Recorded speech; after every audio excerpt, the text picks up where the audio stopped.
All right, good morning everyone, and welcome to the second day of our two-day colloquium, Democracy, Socialism and Engagement, Axel Honneth and Critical Theory today. Yesterday we had the opportunity to hear Professor Honneth give us his lecture on the occasion of the award of the Miladin Životić Prize, and the lecture was about the challenges of reconceptualizing the sphere of social labor today.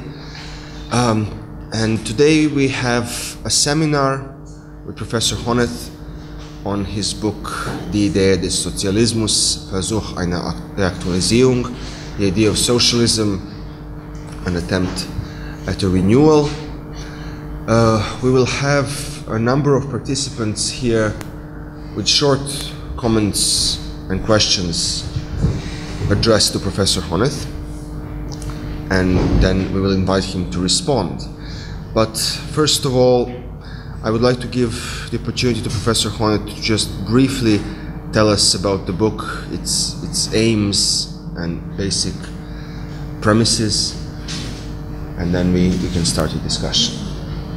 Okay, thank you very much. I want again to express my gratitude for being invited here, not only for receiving this wonderful prize, but also for having the chance to discuss my book on socialism. After I was informed about the intensity of the program this morning, I thought it's better I will be very short, not to take too much time from the discussion. I mean, the motives for the book are relatively obvious. I mean, the most personal motive was that there came the time in my life in which I asked myself what I mean with socialism, when I permanently, since I was 18, am answering to questions what political orientation I have. I was answering I'm a socialist. But at a certain point I didn't know exactly what that means any longer. So there was a very personal aim or goal with writing this book, namely kind of self-reflection on my own thoughts about what socialism must entail. A second motive was clearly the impression that there is a huge need for, let's say, an informative, engaging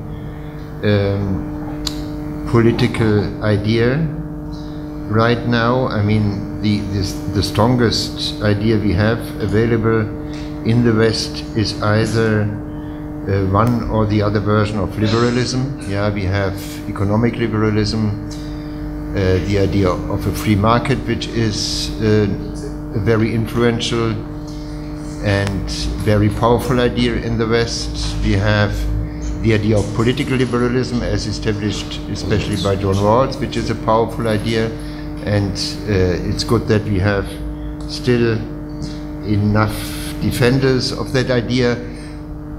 We have also more right-wing leading ideas, but obviously it was my impression, we have not yet managed to establish a vitalizing or engaging idea on the left. So I thought it's necessary to go back. I mean, as long as you think that socialism is still a viable program, and it's still a viable idea, and I see many friends of mine who don't believe that, who think this is an outrun idea. But as long as you think it is still a viable idea, you have to make some efforts to re-establish it. And this is not an easy task in my view, and we can debate this. And it's not an easy task because the traditional ideas of socialism, in my view, have lost the game. They were not on the winning side, obviously. So one shouldn't be one should be realistic. I mean, to recover, to reconstruct an idea, a viable idea of socialism, it needs a huge effort to think about what is probably the normative core of our understanding of socialism. Is it equality, which is a very traditional understanding of socialism? Has it more to do with freedom? Has it to do with solidarity? So what is the normative core, which was always constitutive for the socialist project? And one has even more to investigate into the deficiencies of the old understanding, the traditional understanding of socialism, and probably to repair those deficiencies. So one part of my book was dedicated to the first task, namely to figuring out the normative, let's put it that way, the foundational idea. Is there a foundational idea of socialism? Is there anything in socialism which is normative valuable and which can't be simply better expressed by other of the huge political movements in modernity? As you know, I think there are enough people who believe that the constitutive idea of socialism, let's put it that way, political and economic liberty, or political and economic equality, can be much better expressed by certain versions of radical political liberalism. If that's the case, there is no need for any new socialism. So the question is there a normative core in socialism which cannot be better expressed in other normative theories? And then there were other tasks which are even more complicated, and I think they are sometimes underestimated. Yeah, I think this specificity of socialism in the past was not only to have a constitutive normative idea, but to have plausible proposals and propositions to make people believe why this project is not simply a dictate of moral principles, but it is also the outcome of some historical processes. That's a very tricky thing in my view. Yeah, I mean, socialism never was simply understood as one of the many normative ideals. It always had a self-understanding of being on the right side of history, namely on that side of history which is leading to progress. You have that in 1,000 versions, but you have it from Saint-Simon onwards. I mean, if you study the writings of Saint-Simon, I would say the early socialist in France, he also has already the conviction that what he is opting for, the normative ideals he has, are expressions of a tendency in history. The same is true for Marx. The same is true still for Kautsky. I mean, if you read all these old socialists, they all had this deep conviction. And so, a not easy task is to prove whether there can be today a replacement for that kind of faith in history. That's another enormously, difficult task. Again, very often underestimated by those who believe we simply can come up with some new ideas of socialism. Then, and probably that's the last point I will remark, because I see I'm speaking already too long. Another deep question for me was the following. In the socialist tradition, there was always a certain kind of belief that we can think of the new society of the future in terms of mainly the economic organization. So as if it is good enough to think about the future society as the outcome or the result only of its economic organization. This is definitely true in my view for Marx. It is also true partly for the social democracy of the past, and that led me to an even deeper investigation into the basic social theoretical assumptions of socialism. And the result was to think that they had an economistic understanding of society, a false economistic understanding of society, where society at large, modern society at large, can be understood as being somewhat based, determined, however you want to put it, by its economic structure. This is, I think, partly true for the existing capitalist society, but it should not be true for the future. So I thought it is important to correct this social theoretical premise of socialism by taking up something which was much more clear in some other traditions, namely that modern societies are structurally differentiated societies, which means they are operating with different subsystems or different social spheres. Hegel's idea is social spheres: family, economy, civil society, and the state. Others have other distinctions, but the idea is always the same. These spheres are better organized when they are following their own normative principles. A family is better organized when it's not dictated by economic pressures, but is following its own rules. And the rules of the family are famously care and love. The rules of the political sphere should be dictated by democratic demands, and so on and so on. So what I wanted to propose is that a socialism of the future should equip itself with a certain idea about the social differentiation of society, instead of following the former economistic picture. I think I leave it with that. I mean, I could talk now for hours, yeah, but I think I should leave it. Thanks very much. Yes? A short remark. Engels explicitly dismisses the meaning of the basic superstructure theorem as a premise. He says explicitly, the law has its own limitations. Spricht einer Selbstständigkeit des Rechtes. In relation to economy, and it influences economy. So he explicitly dismisses the economistic reading of the base superstructure. For instance, Lukács quotes these explicit formulations of Engels in Geschichte und Klassenbewusstsein. So that's really, I think Habermas is absolutely right in stating we have to read the theorem of base and superstructure in the non-reductionist way.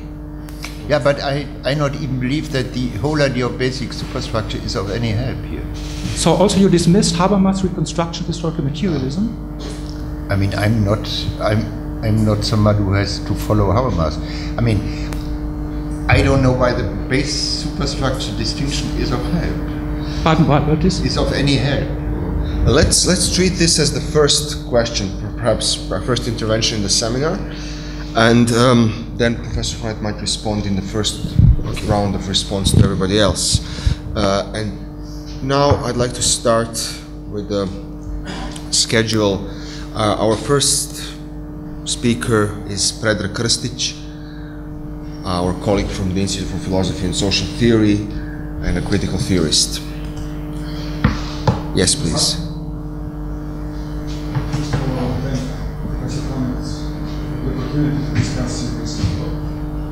My question is primarily considered as an attempt to defend negative freedom within your proper division of models of freedom according to the increasing degree of their complexity from freedoms, right? And to examine the ambivalent consequences of your understanding of negative freedom as an extremely thin, merely negative formulation of liberty for your advancement of an excellently... Can you speak more slowly? Or, okay, okay. the right place. So for your advancement of an excellently reconfigured socialism, I wonder whether we haven't, after all, done a certain injustice to the idea of negative freedom, once we have stripped it of reflexivity, of the capacity to invoke a higher principle, stripped it, we can say, of rationality in general. There is no doubt that the reduction of negative freedom to not be hindered by external obstacles touched on a deep-seated intuition of modern individualism, according to which subjects are entitled to a certain amount of individuality. But it's not clear why this individuality should not include reflexivity and justification of aims in the light of higher principle, which, according to your view, are absent not only in liberal views of freedom from Locke to Nozick, but even in Sartre. The picture of society infected by negative freedom is a picture of drear colors. Of? Drear colors. Dreary colors, like dark colors. The purpose of freedom is here always to secure a protected free space for egocentric action, unimpeded by the pressures of responsibility toward others. Its aim is to defend idiosyncrasy, and it is itself an expression of the tendency to grant people the opportunity to be narcissistic and eccentric. That's mostly quotes. This description seems more akin to the image of Marquis de Sade than to proponents of negative freedom, I would say. Isn't the direct line that leads from the affirmation of negative freedom to egocentrism, idiosyncrasy, narcissism, and eccentricity, and especially to the lack of responsibility, drawn someone too hastily? Couldn't it rather be that the self-understanding of negative freedom to responsibility is the consequence of practicing of reflexive self-determination? Couldn't it be argued that instead of consisting in not submitting one's motives to rational judgment, negative freedom is the subject to others' judgment of one's motives, but allows for fallibility? That it is the fallibilistic consciousness, a certain constitutive skepticism regarding the universal validity. Just a bit slower, just a bit slower. Of one's own convictions, rather than individual willfulness, which guarantees the pluralism of the envisioning and realization of the good within society. Wouldn't this mean that the advancement of individual freedom does not automatically imply being irresponsible, self-destructive, and idiosyncratic, but precisely taking into consideration, even opening the space for a different formulation of law and interaction with fellow legal subjects?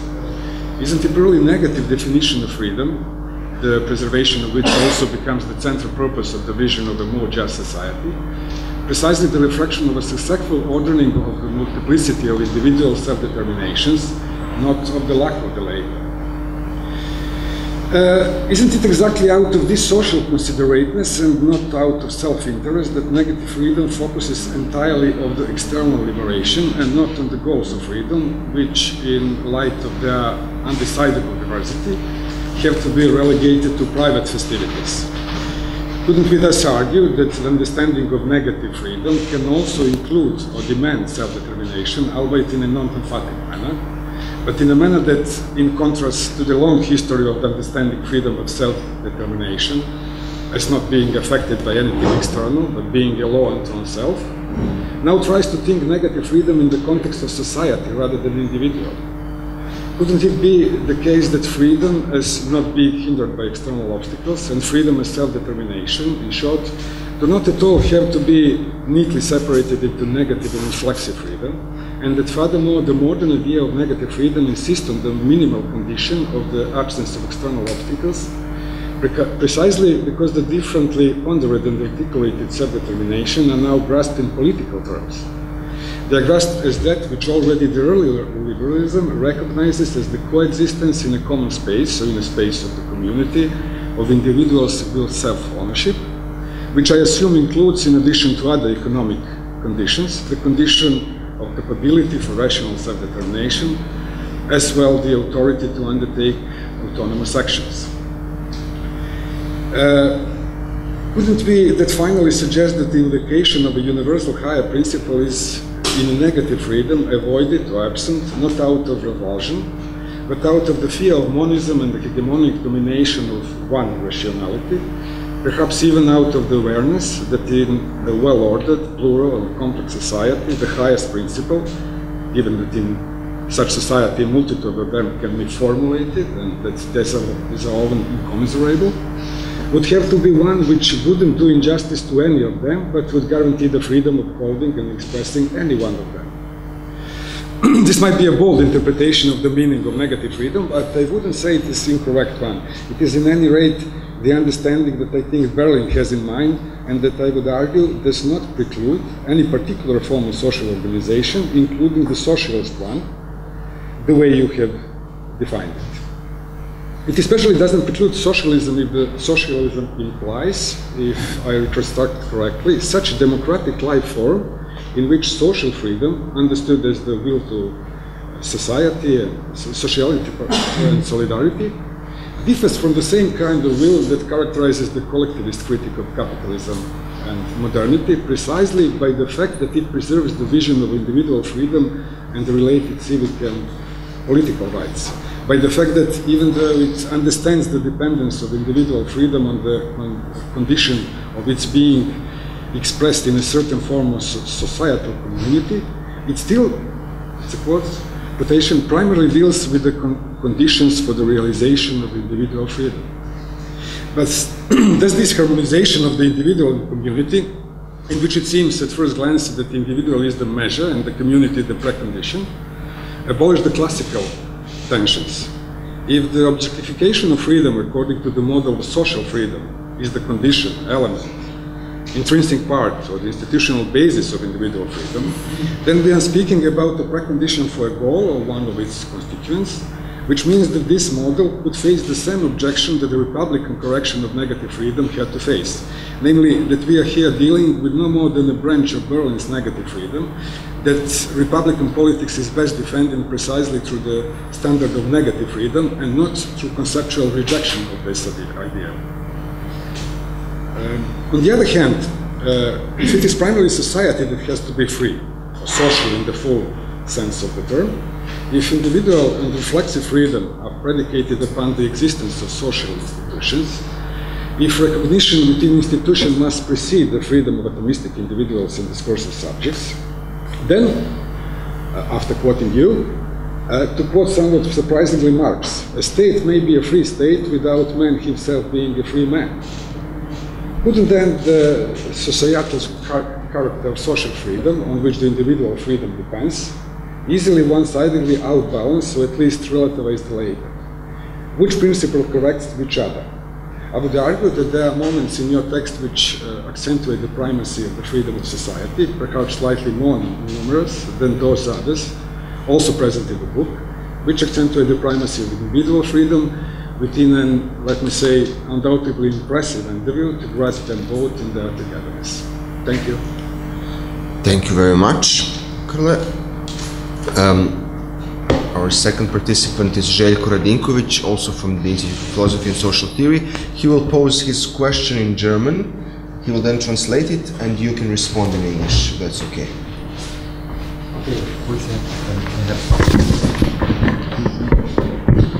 Who was the first speaker? Željko. Danke. Ich werde etwas kürzer meine Bemerkungen vortragen, da ich das auch übersetzen muss. Es geht mir halt um den Begriff der Lebensform, die Sie hier eingeführt haben, die Sie Sozialismus als eine demokratische Lebensform einführen. Und insbesondere in einem Hinblick auf die Rolle der Öffentlichkeit bzw. der Kommunikation, die Sie dann in dem Kapitel über die Lebensform auch vorbringen. Da wird von einer Annahme einer normativen Eigensinnigkeit wesentlichen Funktionsbereiche innerhalb dieser Lebensform gesprochen und dann, dass es nicht nur einen Akteur mehr geben kann, der das steuern kann, weder einen ökonomischen Monismus von unten, noch einen Akteur von oben, einen zentralen Punkt von oben, der das alles steuert und in Einklang bringt. Und dann berufen sie sich auf John Dewey, der sagt, unter einem Konzept der möglichst unbegrenzten Kommunikation, und dann führen sie den Begriff der Öffentlichkeit, das eine epistemische Vorreiterrolle in diesem Zusammenhang spielen sollte. Meine Frage ist dann die Bemerkung, Also, Sie sprechen hier von einer Lebensform. Erstens, es gibt eine Frage der Pluralität der Lebensformen. Nicht nur der Pluralität oder Mehrzahl der Funktionsbereiche innerhalb von Lebensformen, sondern mehrere Lebensformen. Das heißt kapitalistische Lebensform, etc. etc. Das heißt, okay, das ist die eine Frage. Und dann gibt es die Pluralität, die sich hier fordern für die Lebensform. Also die steuernde Funktion und epistemische Vorreiterrolle hier spielen soll. In beiden Fällen, meines Erachtens, öffnet sich die Frage der Vermittlung und der Verständigung. Das heißt, erst hier entsteht meines Erachtens die spannende oder die wichtige Frage, was heißt die Kommunikation, was heißt Verstehen, was sind die Bedingungen des Verstehens. Und hier das ist Ihnen bestimmt natürlich bekannt, ist meines Erachtens die Debatte Gadamer-Habermas richtungsweisend bzw. paradigmatisch für diese Probleme. Die ist jetzt heute etwa in Vergessenheit geraten, aber ich finde sie sehr richtungsweisend auch für die heutige Situation, aber auch für diese Frage jetzt, die sich hier eröffnen. Das heißt, wie ist diese Öffentlichkeit im Hinblick darauf, im Hinblick auf welches Konzept der Verständigung, des Verstehens?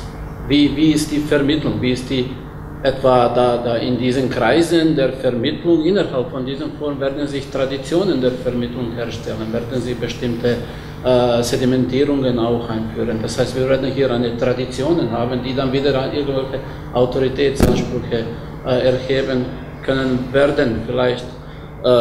Und dann wird im Habermasischen Sicht nach einem Reflexionspunkt wieder verlangt innerhalb von dieser Kommunikation, dass das transzendieren soll oder durchbrechen soll. Das heißt, da kommen wieder diese Fragen, die werden nicht irgendwie,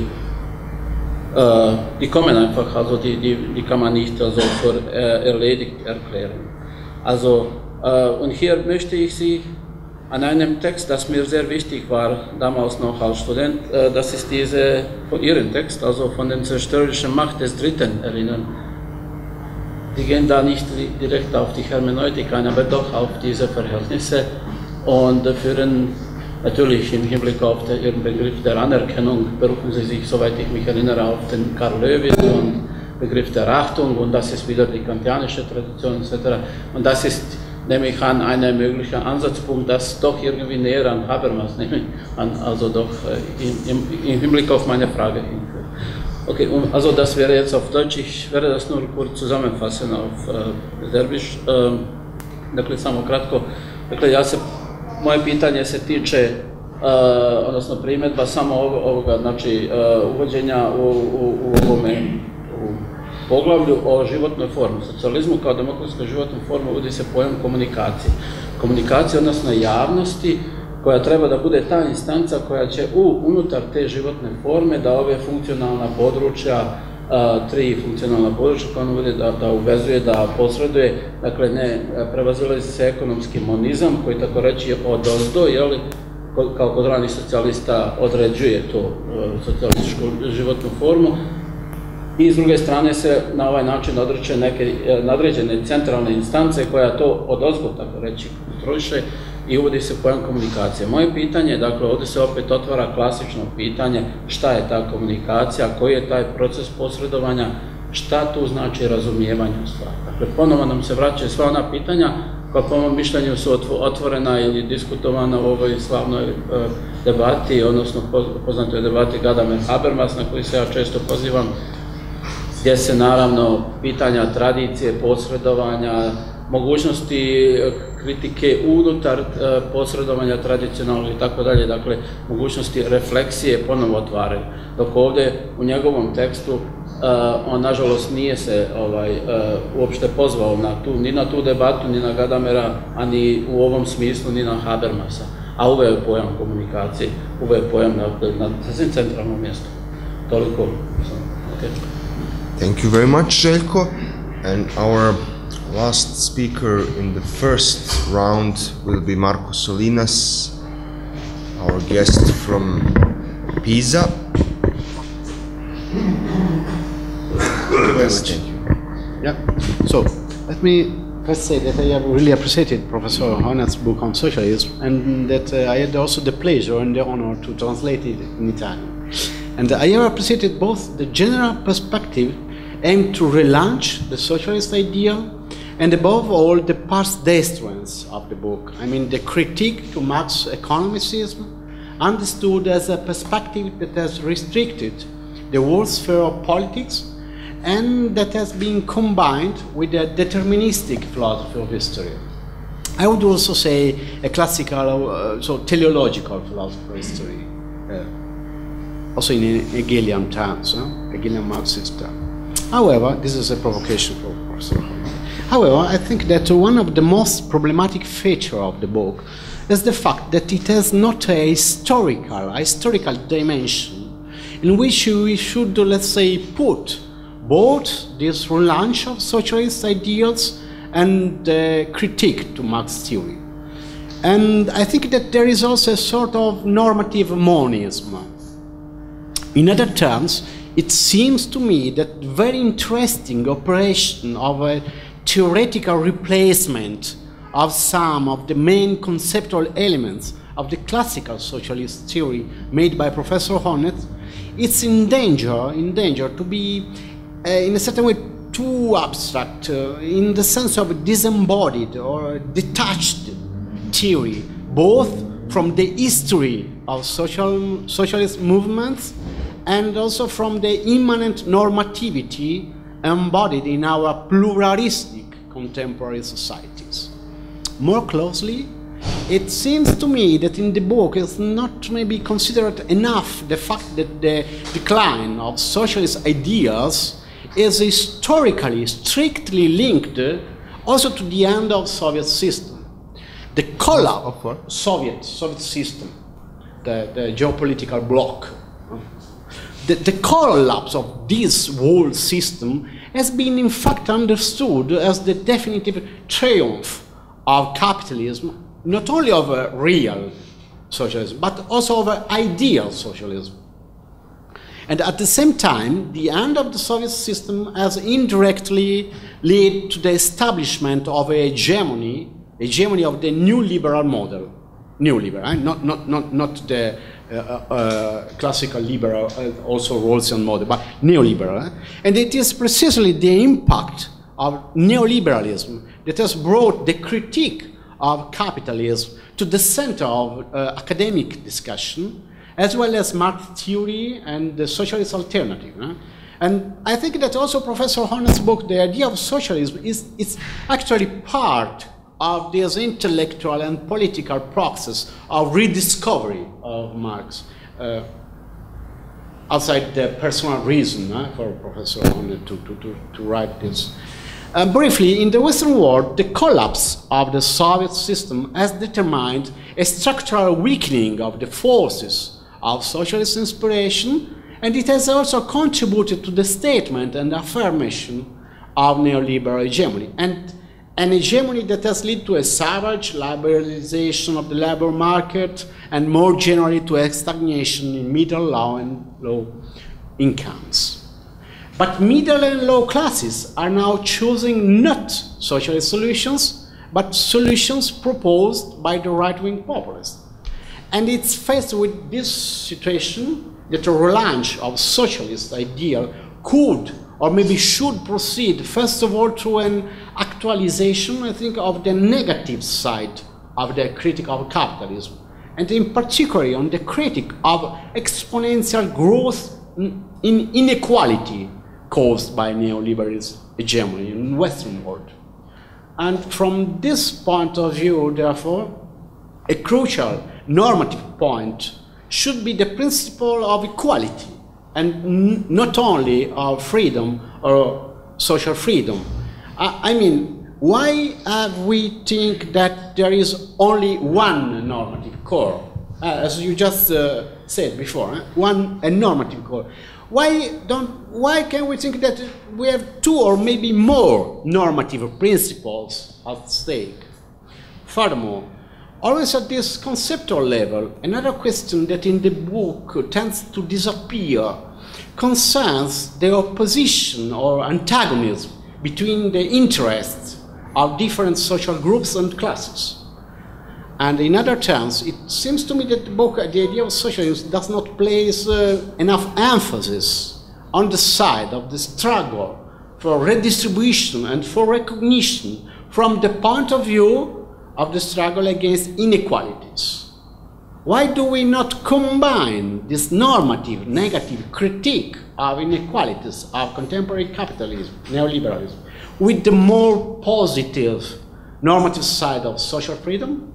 In other words, Liva Professor, so my question is, in order to relaunch the socialist ideal outside the traditional deterministic and economicistic Marxist framework, why do you think that we could update also not only, also the normative critique to the growing inequalities of the neoliberal order that are leading the middle and low class to sustain the right-wing populist solutions? And lastly, do you think that in this way we could at the same time find a socio-political anchorage to our normative, theoretical, new socialist perspective? Thank you very much. Thank you, Marco. And I would now like to give Professor Honneth the opportunity to answer our first round of presenters. Yeah, that's not an easy task, yeah, because that were very different perspectives and very different questions. So let me start with negative freedom. I mean,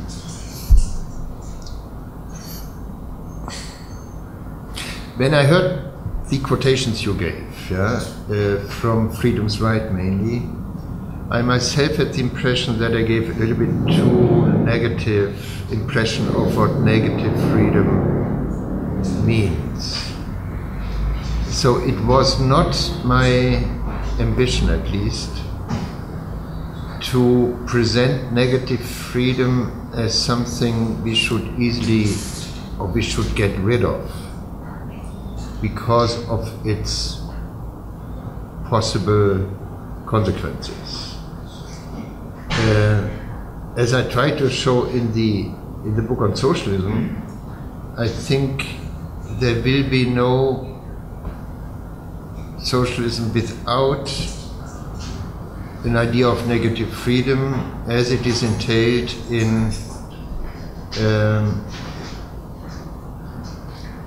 in subjective rights. Yeah. So, and I think it is even important for each of us to have a deep understanding of what negative freedom allows, and that we wouldn't be the persons we are, wouldn't we have that kind of self-understanding that negative freedom is the principle allowing us to be independent, in that sense, autonomous persons. I mean, I all would agree to that, yeah? I think the background question is more deeper and very complicated, namely about the socio-ontological relation between social and negative freedom, or put it, let's say, between social and individual freedom, when individual freedom is understood as negative freedom. And I think at this point we disagree. I think that one way to understand individual or negative freedom, it's better, I think, when I speak of negative freedom, because it is a little bit clearer.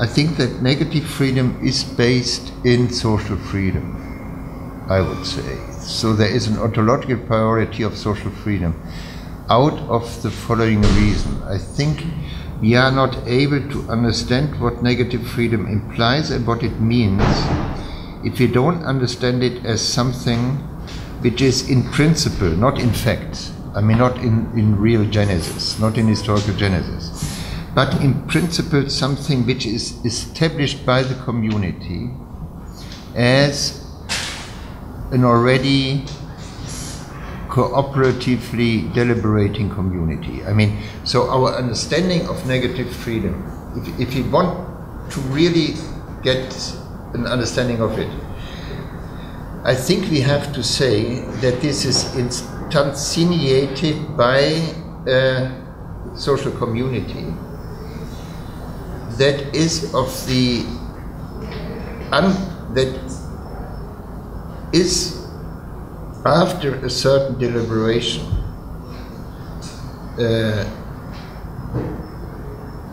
come to the decision or to the impression that it is best for all of us to grant reciprocally negative freedom.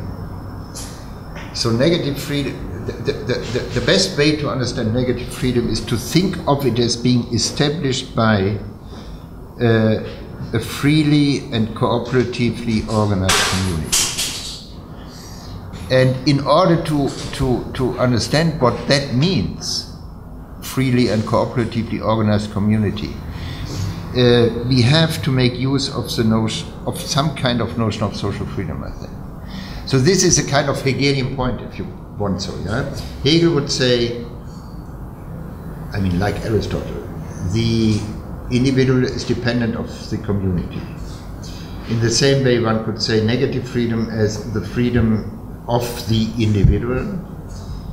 And even then I would say with you, it doesn't make sense to understand negative freedom without self-determination, so that the distinction between negative freedom and a reflexive freedom is an unnecessary step, yeah, as you are proposing it. But even when I say that, so understanding negative freedom in a kind of more demanding way, not as, let's say, Hobbes, but with a certain Kantian element, then I still would have to say that it would be misleading not to see that those freedoms have to be understood as results of an activity of the social community, because that's the instantiating entity. And in that sense, I would defend the Hegelian perspective that individual freedom is the result of some collective agency.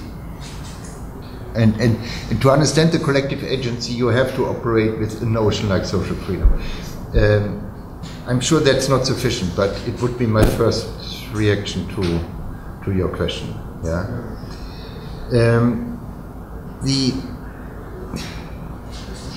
There were so many other. Can I speak English? Or? Yes, you can. There were so many other points interwoven in your question that I'm not sure on what to concentrate. Let me shortly talk about the idea of a democratic life form, yeah? Because you started with that.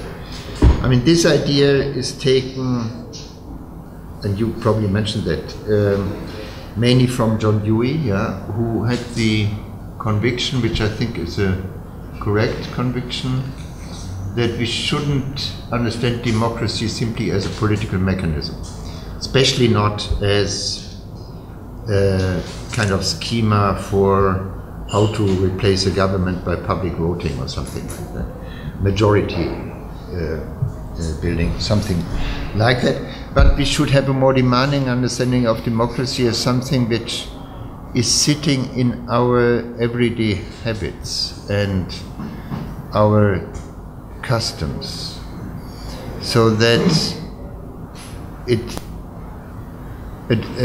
that a democracy, a true democracy, would require that we are not simply democrats in political manners or in the political sphere as voters or as engaged citizens, but that all parts of society have a certain democratic element in it. So that a true democracy would be more a life form in a certain holistic way than the specific feature of one of the many subsystems. Yeah, let's put it that way. But then the question appears, which I try to answer: how is such a life form able to adjust to new developments and to steer itself and to move? Yeah, I mean to correct itself. And then the idea of a public comes into view. Also a Deweyan idea, also an Habermasian idea. You find it also in Hannah Arendt. I mean, there are different notions of the public. But the public, it's, let's say, the epistemic agent, as you said, able to revise certain elements of this democratic life form. And then I think, and this is your question, the problem appears how to understand exactly the operations within that public. Yeah, what is a kind of hermeneutical, what is the kind of understanding necessary there? And that's a very tricky question. I mean, I tend to be on the side of those which have a certain mistrust in Gadamer's too conservative understanding of understanding. But you may be right that for the operations of such a public, the first and undoubtful task would be what Gadamer calls the fusion of horizons. Yeah, I mean, to take up the mutual taking up of the perspective of the other. I mean, this seems to be extremely important. Yeah, we have to be able in the public to understand the different perspectives of those being part of that life form in order to revise it at certain moments. And the question of critique, I mean, the standpoint of the third, let's put it that way, is coming into view only later, I think, here. Namely, when there is a certain, there might be occasions when the understandings offered by certain groups or the convictions offered by certain groups are put forward with a certain interest of domination, let's put it that way. And then I think there is a certain critical attitude necessary. And this is a kind of secondary procedure. It's not then long, we can't understand this specific operation not longer as a fusion of horizons, but we have to understand it somewhat differently. I mean, then there has to be a warning signal, yeah? This is probably not simply an horizon we have to fuse with in order to be able to understand the other side, but this might be a false promise. This might be an ideological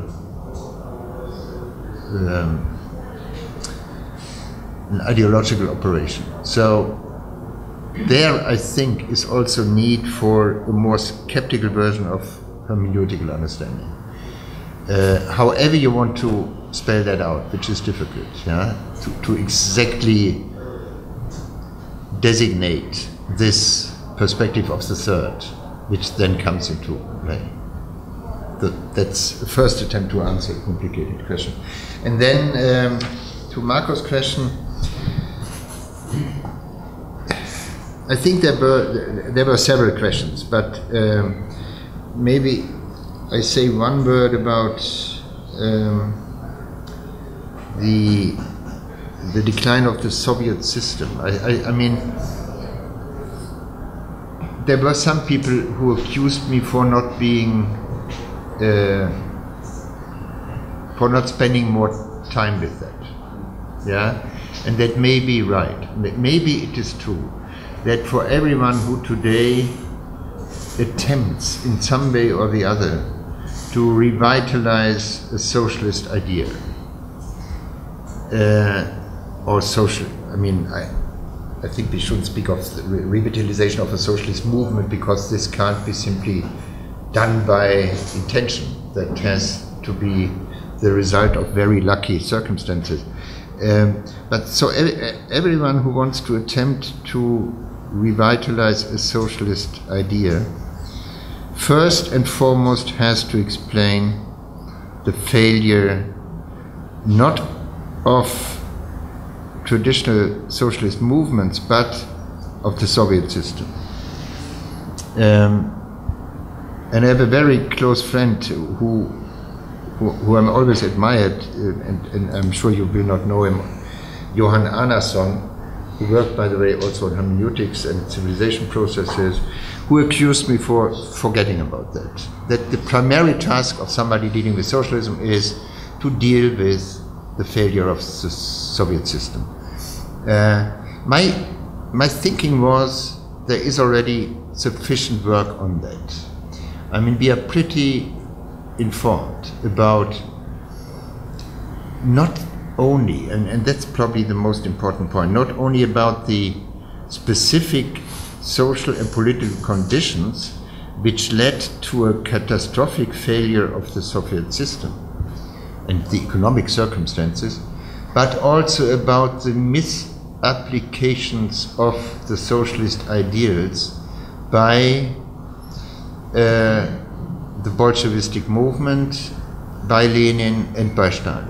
I thought, I mean, Merleau-Ponty started to do that. I mean, I thought there is sufficient literature. I shouldn't go into that again.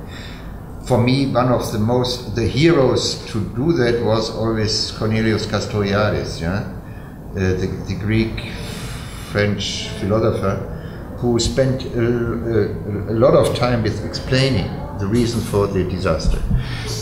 So, your idea then was that neoliberalism, the hegemony of neoliberalism, is one of the effects of the decline of the Soviet system, which might be true. I'm not sure about that. Yeah, I mean, I think we don't have yet a sufficient explanation of the success of the neoliberal system. I think we don't have an explanation for it. What we especially can't explain is why there was no social counter movement when in the early 1980s the first reforms in that direction were established by Reagan or shortly after Reagan. I think probably even under Democratic president in the United States, and then in Britain, and then in Germany.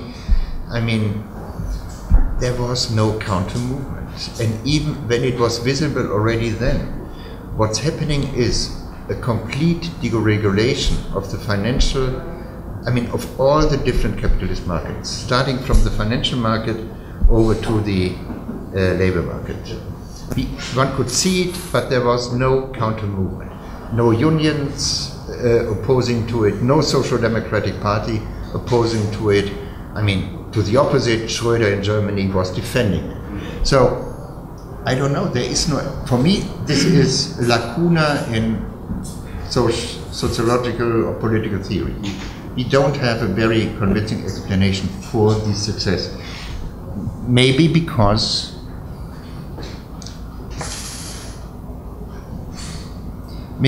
the only existing and convincing explanation is that it was, to a certain degree, a functional necessity for the survival of capitalist systems.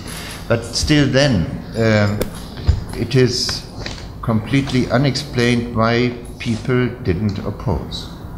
Okay, but that's a secondary question probably. Then you are saying, now we have a revival of critique of capitalism. That is true. Not sufficiently, obviously,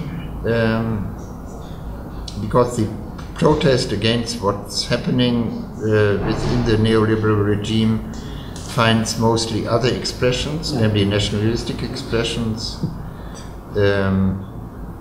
So that's a very complicated situation in which we are.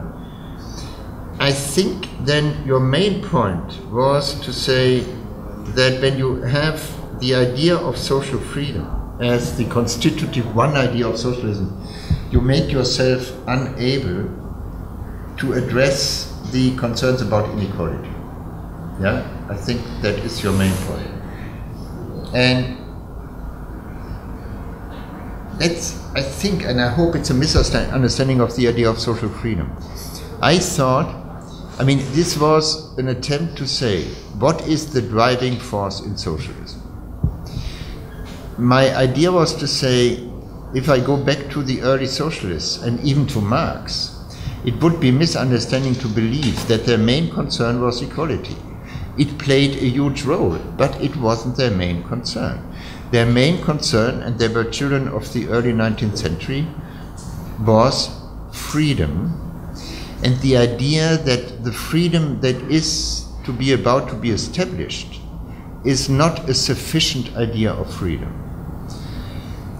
They believed that if you have a sufficient idea of freedom, you see that in all the writings, Proudhon, Marx, early Marx especially, if we are able to establish the right kind of freedom, this is our debate, I mean social or individual or negative freedom, namely social freedom, and Marx forgot about the importance of negative freedom completely.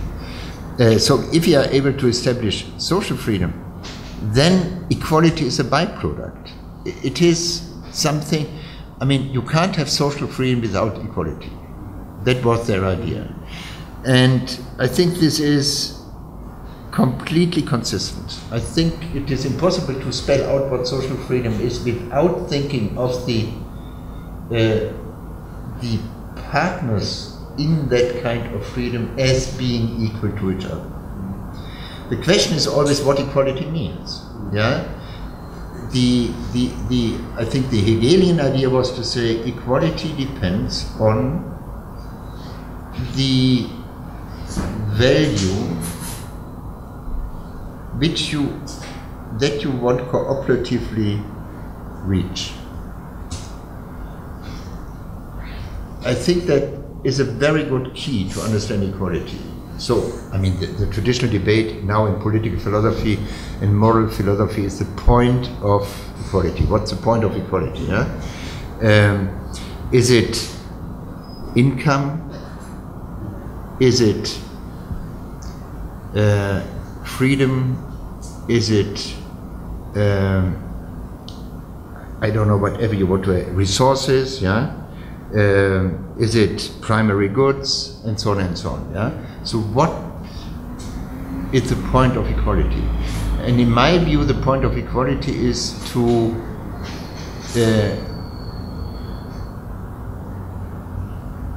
be the condition for specific forms of recognition, I could say, or of social freedom, I could say in another language. Which means equality in the family is different from equality in the economy and is different from equality in the political sphere. So there is not one idea of inequality. There are several ideas of inequality. And to address these inequalities in a society is a not easy, difficult, but necessary step. Yeah? So we have the inequalities of access to the political will formation. We have the inequalities in working conditions. We have the inequalities in salaries, sure. We have the inequalities in families. We had a lot of inequalities in the family by women being completely dependent on the authority of the husband. Yeah? We have the inequality of children, which were for a long time completely seen as properties of their parents. I mean, we have all these inequalities. But we only see the inequalities when we understand the point of the relationship. Or the point, David Miller would say, when we understand the point of the social sphere we are talking about. Yeah? Inequalities in economy are different from inequalities in the political sphere. So addressing inequalities presupposes, I think, a certain idea about what relationships are about, what social systems are about, and in that sense of social freedom. I don't think you can develop an idea of equality without going deeper into a certain idea of freedom. Thanks, Professor Honneth. Now we begin with the second round of our participants, and our first speaker here will be Rastko Jovanov, also from the Institute for Philosophy and Social Theory. Thank you. I would like first to thank you for giving us a chance to discuss together with you the idea of socialism. Let me say at the very beginning that I'm very sympathetic to your project of conceptual analysis of the idea of socialism, while stressing peace, reform, and not the revolution of social reality. What we at least still learned from late Goethe and Hegel was that revolution goes hand in hand with abstract, and that is absolute freedom. Just a short remark that Edward Gans, unfortunately no one reads him anymore, brilliantly analyzed in the second preface to Hegel's Rechtsphilosophie, how that book, with its last chapter on sovereignty and Völkerrecht, ended with the abstract notion of freedom, and again in another kind of struggle for recognition, which should have been already overcome before individuals have entered into state and its institutions. However, I'm sure that there are those who would not agree that your project of socialism has a utopian force, that is, an idea that could not stake out a distinctive ideological space. So there is nothing distinctively radical or even anti-capitalist about your idea of socialism. Others would say that originally socialism was a revolutionary theory, a theory aimed at subverting society, not representing it, and not a pure theorizing about desirable social order. I think that's a misunderstanding of your project, which is more of a philosophical discourse on the idea of socialism than a kind of an activist program of concrete change of capitalist economy and neoliberal ideology. So let's stay on conceptual grounds in this discussion. What is for you social in socialism? How you define das Soziale in the idea of socialism? We can ontologically analyze that idea that is much further from concrete actions or activism, which is a common meaning of socialism, as you already did in your book. Why I'm asking that? At least from Hegel, and more concrete from Weber, a society builds up on individual or collective actions that necessarily involve others. That is, there's no social action or social freedom without a relation to other. Moreover, current streams in social ontology built on Weber's attitude. You would probably mark this as reactionary and full of philosophy back to the philosophy of consciousness, Bewusstseinstheorie. Yeah. I'm wondering if what you call Hegelian social freedom can be analyzed without referring to intentions that individuals share. That is what we currently call collective intentionality. Because it is also one of the theoretical ways of struggling against reification and social pathologies. That is, against the intuition that social facts appear as naturalized givens. On a conceptual level, I agree that we need to start from society.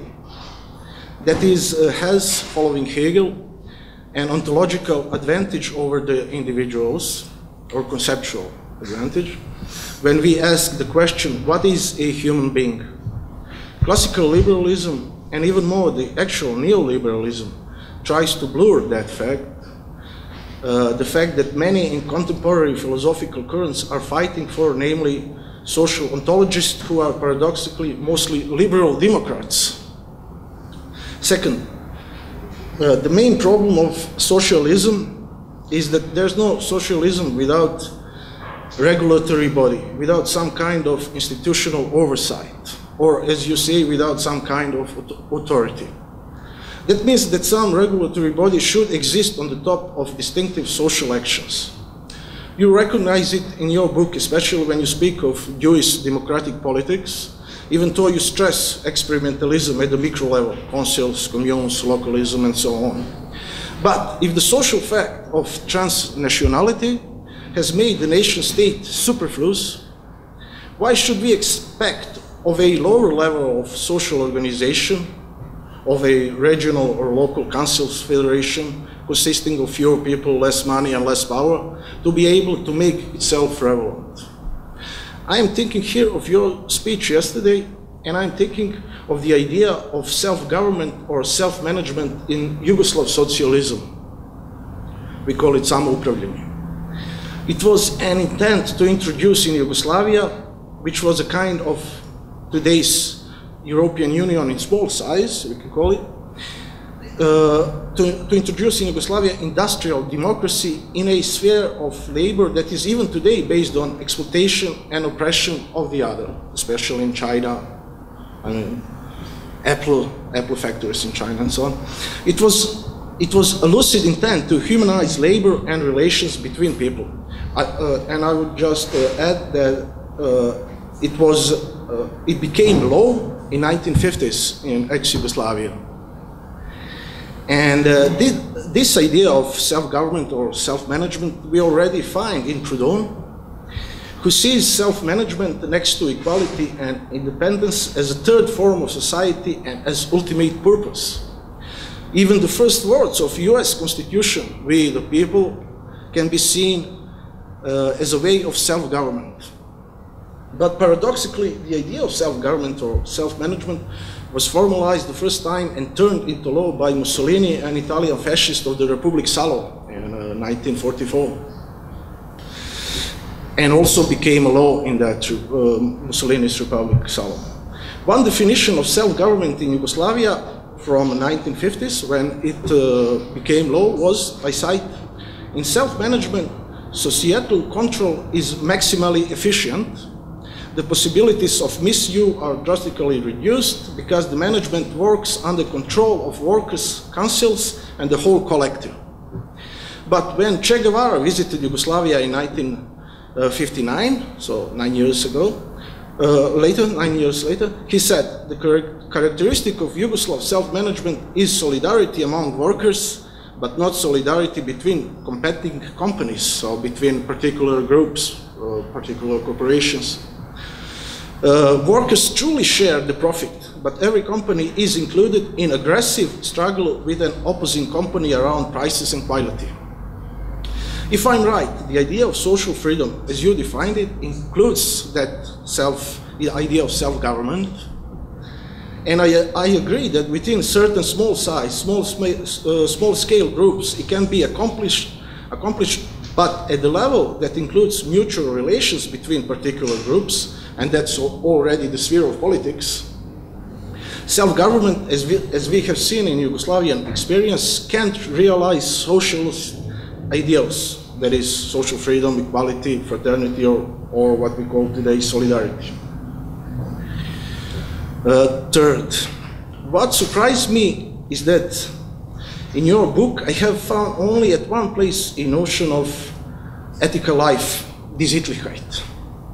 Even though it is implicitly contained in your idea of social freedom, it does point to a problem that could make the concept of social freedom in your book to look somehow underdeveloped to a certain degree.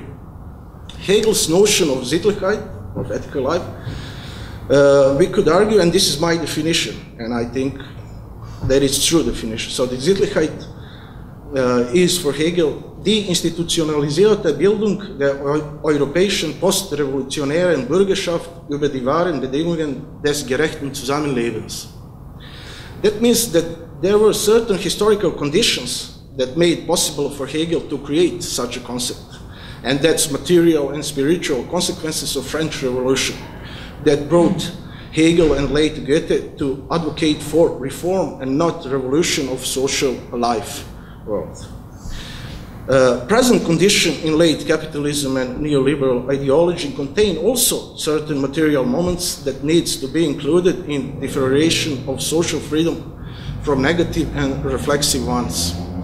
So, for example, climate change, financial crisis, moral base in pathological manner of global terrorism, and so on.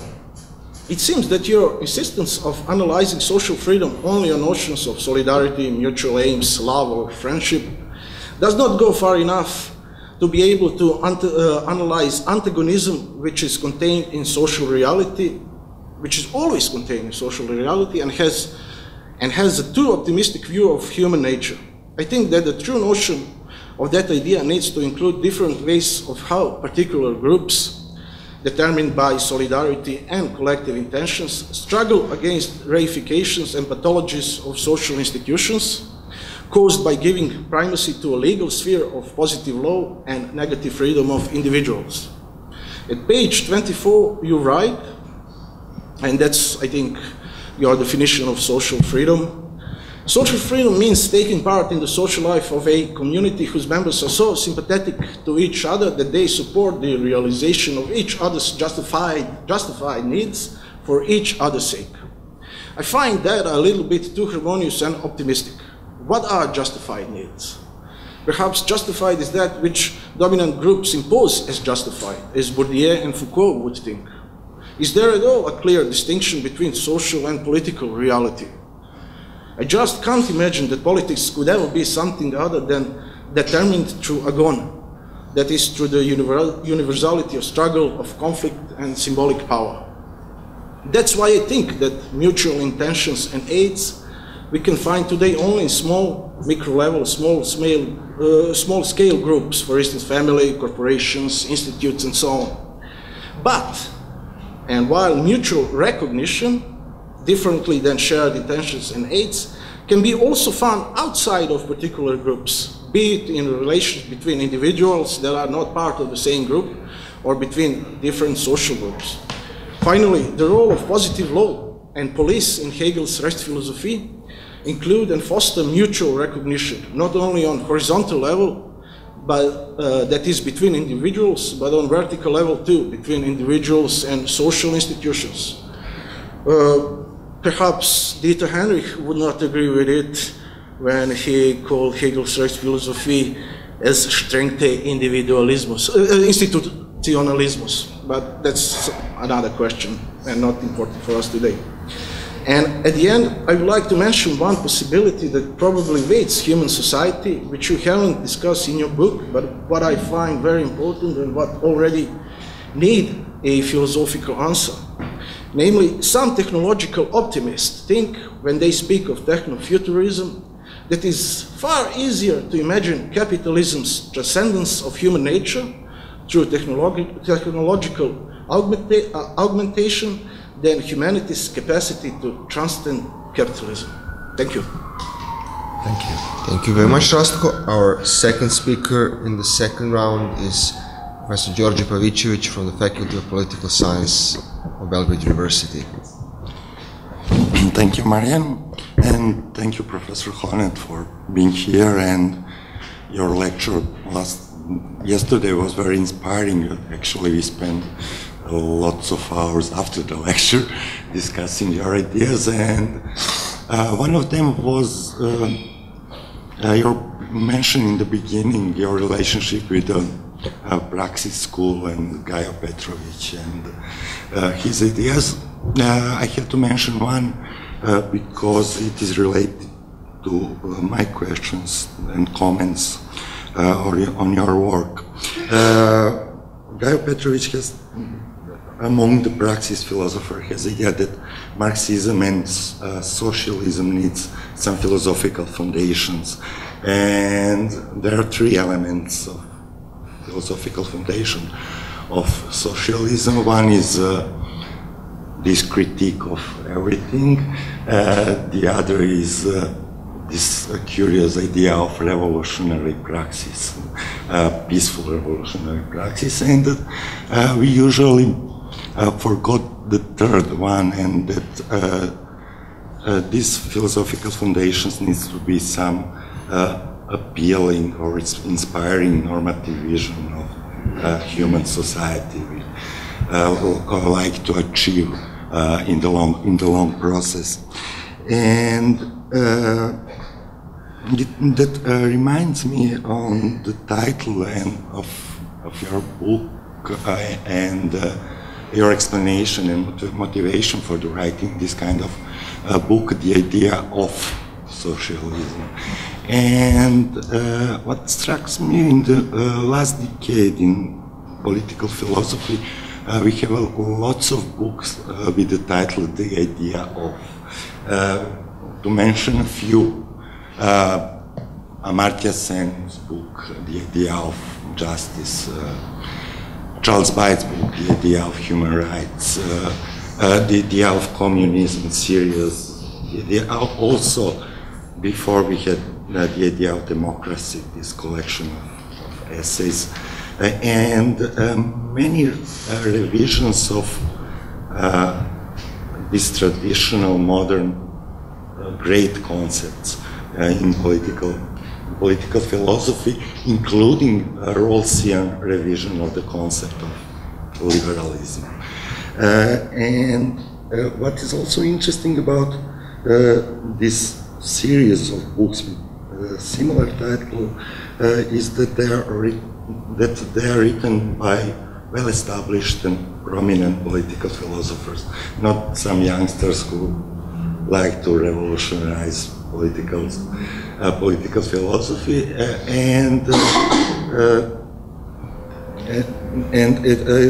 You said at the beginning that one of your motivation is that at the moment in your career you didn't know what socialism, the concept of socialism means in recent discussions.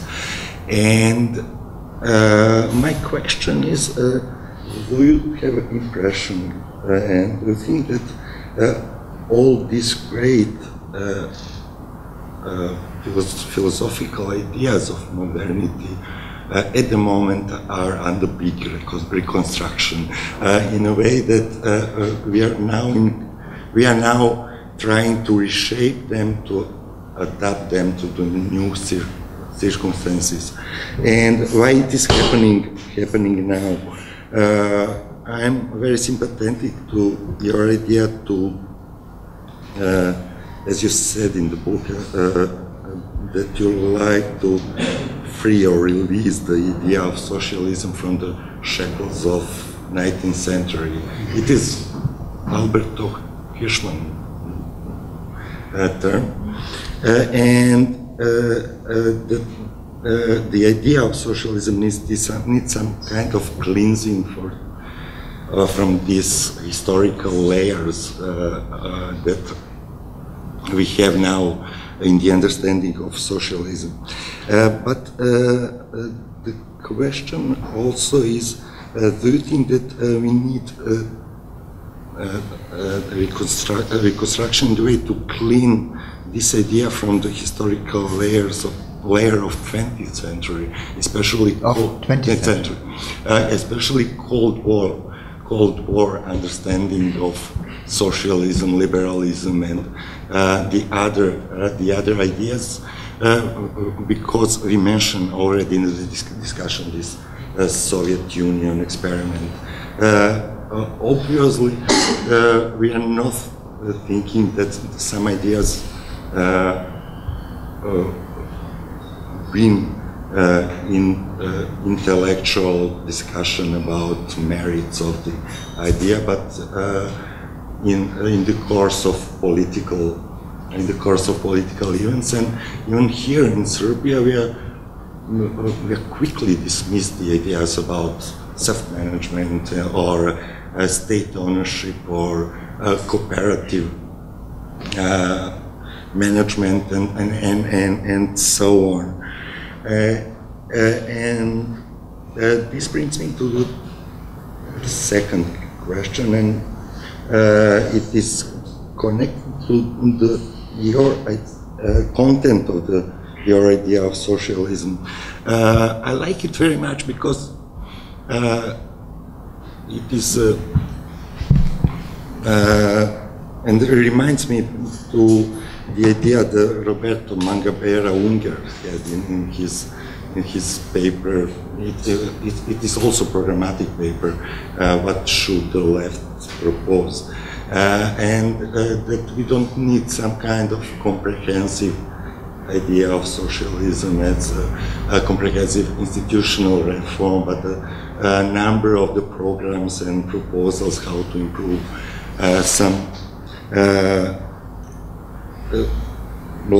how to improve life of the citizens. And the first part of your proposal is this idea of market without, free market without capitalism. And we had a recent discussion at the Faculty of Political Science with Martin O'Neill, who had also these curious notions like class war, Rawlsianism, and liberal socialism.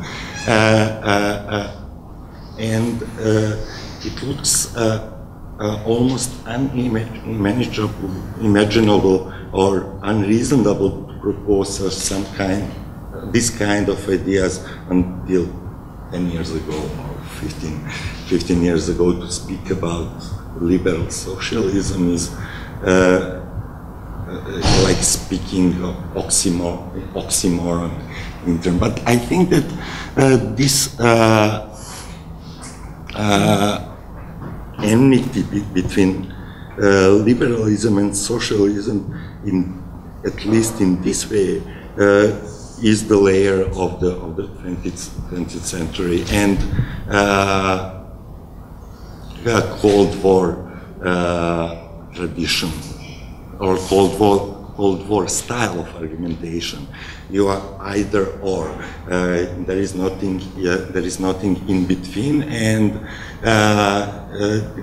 these ideas are incoherent because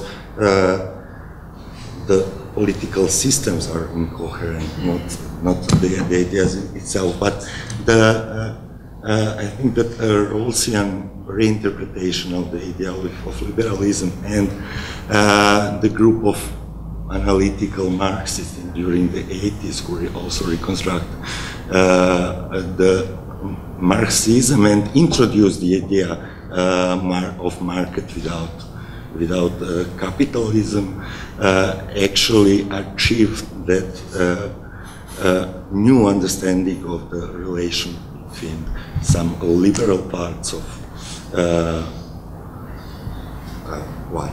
ideologies or theory and socialist part. But my question is that even this more modest idea of socialism that the idea of 19th century was is achievable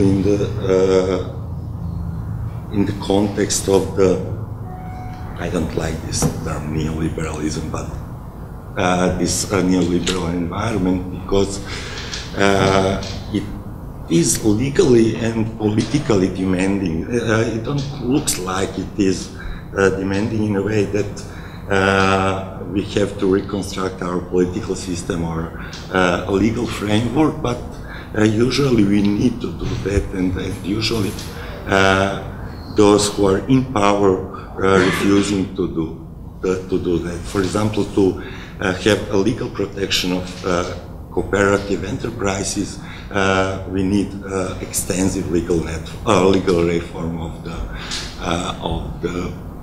of the system, and otherwise it would be unsuccessful like those of 80s.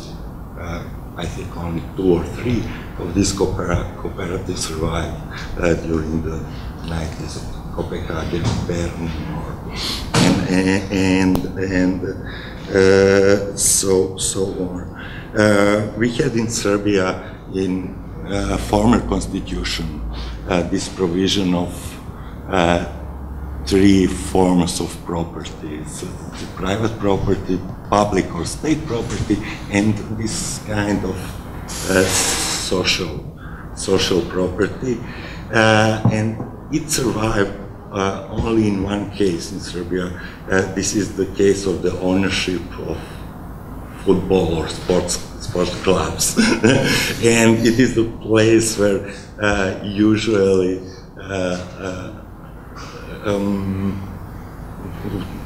manage the clubs people who we don't like to cooperate with, but this idea without the other legal protections is proved as completely empty idea. Okay, thank you, and this is actually my question. Do you think it is still demanding demanding idea.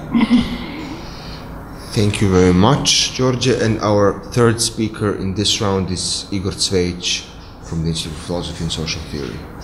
Thank you. I would like to thank Professor Honneth for the opportunity to discuss the topic with him. I have three very short questions. The first one is the question or comment regarding the concept of freedom we're using, and I want to refer to some intuitions from philosophy of emotion, speaking about freedom of the heart as a different phenomena. Freedom of? The heart, metaphorically, of course. Freedom, what mean freedom of the heart? Mean being free to choose to care what you want to care for. What is important in this conception is that it is you can be in a Harry Frankfurt way free, have a freedom of action, have a freedom of will, but not having a freedom of the heart.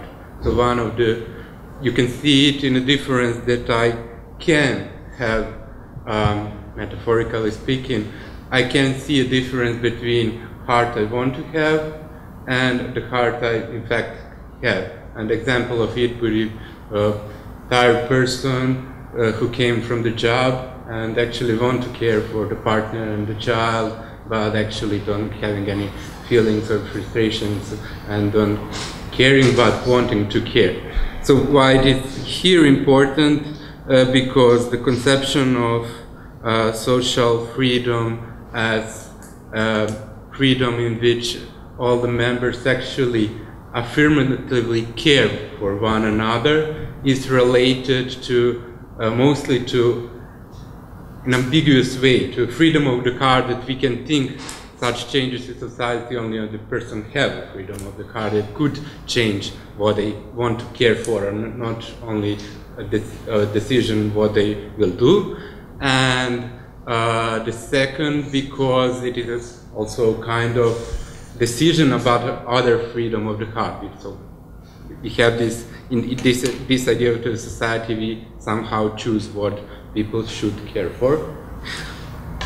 So that's my only question, if you have some thought of it, because it could seem that it is comparatively more harder to change freedom of the heart, to change what people actually care for, than to change what they decide for in concrete situation.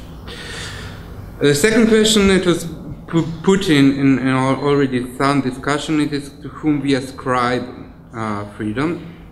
And when you introduce this topic, you speak about the idea of social freedom as people say having same goal or same goal directedness, and then another concept which is related to social freedom, the people who intermutually caring for one another.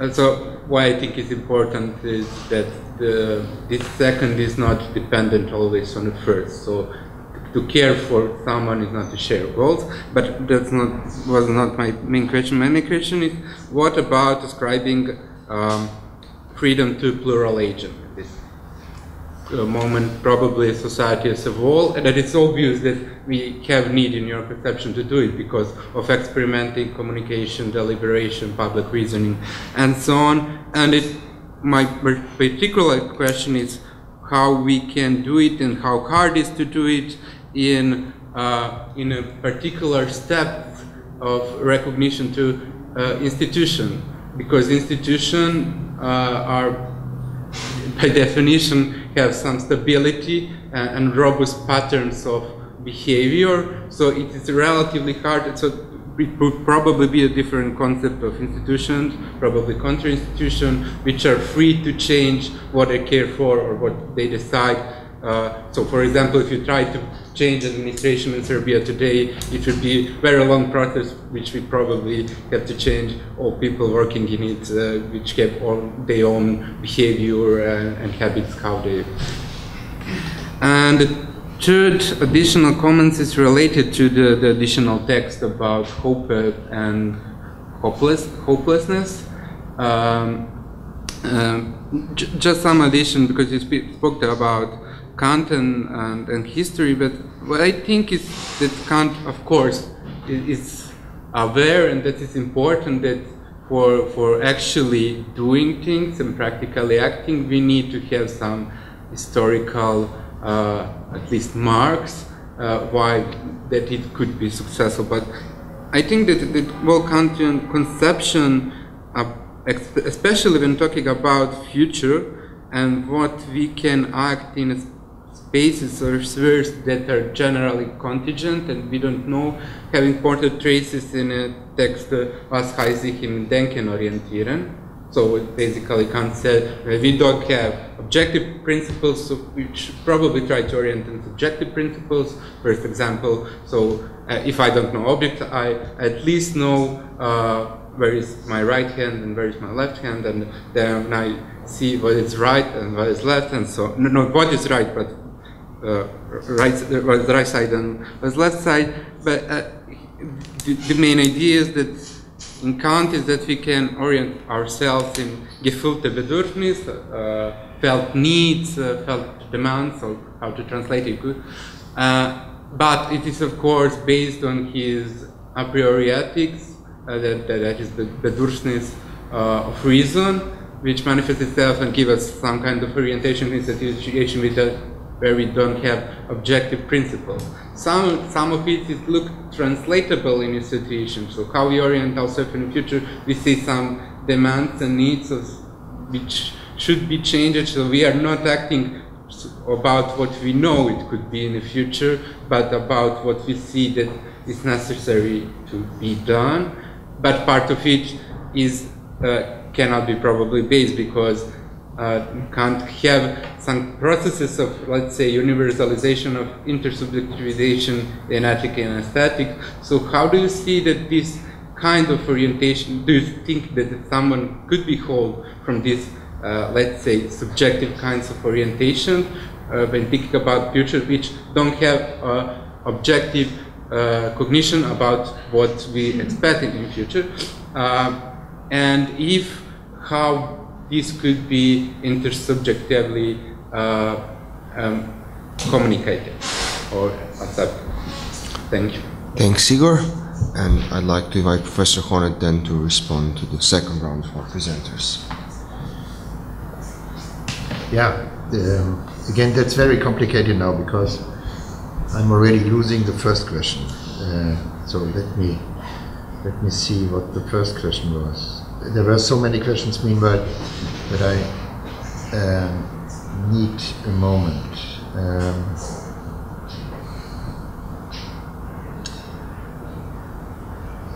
Yeah.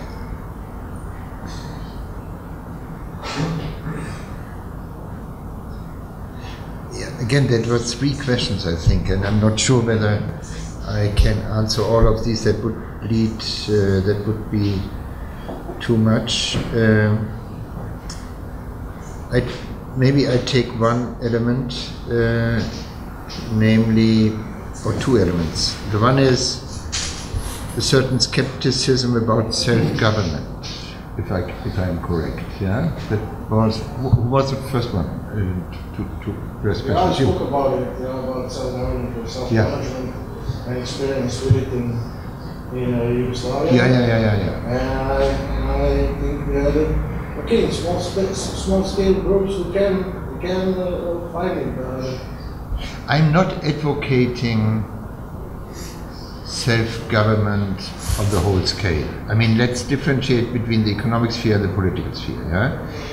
Within the economic sphere, I try not to advocate for any system. I'm very cautious there because I don't know exactly what kind of fairer economic system we will be able to establish in the future, which satisfies the demands we have clearly in mind. I mean, the demands of social freedom, including higher forms of equality, more chances for co-determination, more chances for self-management, and less dependency, no exploitation, and all this. Yeah. So the one or two ideas I'm coming up with is only guesses. Namely, I guess it will be a mixed economy, Yeah, I think we should give up the idea that the economy of the future will be out of one principle alone. I think it will be a mixed economy in the sense we will have elements of a market, we will have elements of state policy, of state planning, and we will have elements of self-government, or self-regulation, or self-management. Which means that I don't believe that complex economies like those we have will be able to be established only by self-management. I not even know exactly how that would look like. I mean, and even the idea that, I mean, certain ideas of market socialism, yeah, which are roughly the idea of markets without capitalism, namely markets whose actors are conceived of as being collective actors, self-managed actors. Yeah, I think only work in certain areas within economy. I think for certain areas of economy, and with economy I mean now, I mean here you called it the system of what's the English word? Bedürfnisse, the system of needs. Yeah. That system which is institutionalized in order to satisfy needs. The question is what needs, yeah? But let's say at least basic needs, and then some additional needs which are culturally determined. So I don't believe that a system of self-management will be able to satisfy the needs for housing. I think state planning would be best here, or a certain kind of public policy, housing policy, yeah, with state ownership of houses, something like that. So my idea is not that self-management as such is the key for the future. The same is true for politics. I don't believe that I'm not defending any kind of anarchistic conceptual vision, yeah, which means I believe that a certain degree of representation and of the rule of law will be necessary, and that any idea of the self-government of society or the self-management of society is somewhat misleading, at least as long as we don't have very, very small units, yeah, like Rousseau's Corsica or whatever, yeah. So I think I agree to all this. I also have to say that I agree to your more skeptical remarks about the unavoidability of conflict and competition in the future. I don't have a clear vision about that, but it would be misunderstanding. That's another point I will have to come to. It would be misunderstanding to believe that I think an established socialist society, I even can't pronounce this because I think it's a little bit abstract and absurd to speak of a socialist society when we have no idea how that looks like.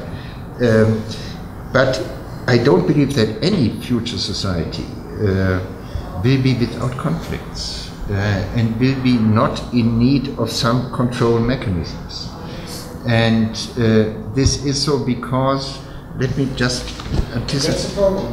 Where is then a regulatory body to control and oversee the social movements, the social competition, the economical competition? Where is social freedom then in a future society? I'm not for the abolition of the state. I think the state is a necessary organ within a future society, within a society based on social freedom, because there has to be not only, we talked about that before, the public sphere, which is a self-regulatory mechanism, probably, yeah, but the public needs its own organ of control. And that is, I think, to a certain degree, a traditional representational system of parliamentarism. Yeah, probably. I mean, there are many questions connected with that. Does it need parties? Does it need political parties? I think yes. Why? That's another question to which I will not go. So I think I'm not advocating here the abolition of the parliamentary system. Yeah, I think it needs something like that, sure. And it needs it as, and it has to be understood as the organ of the public sphere.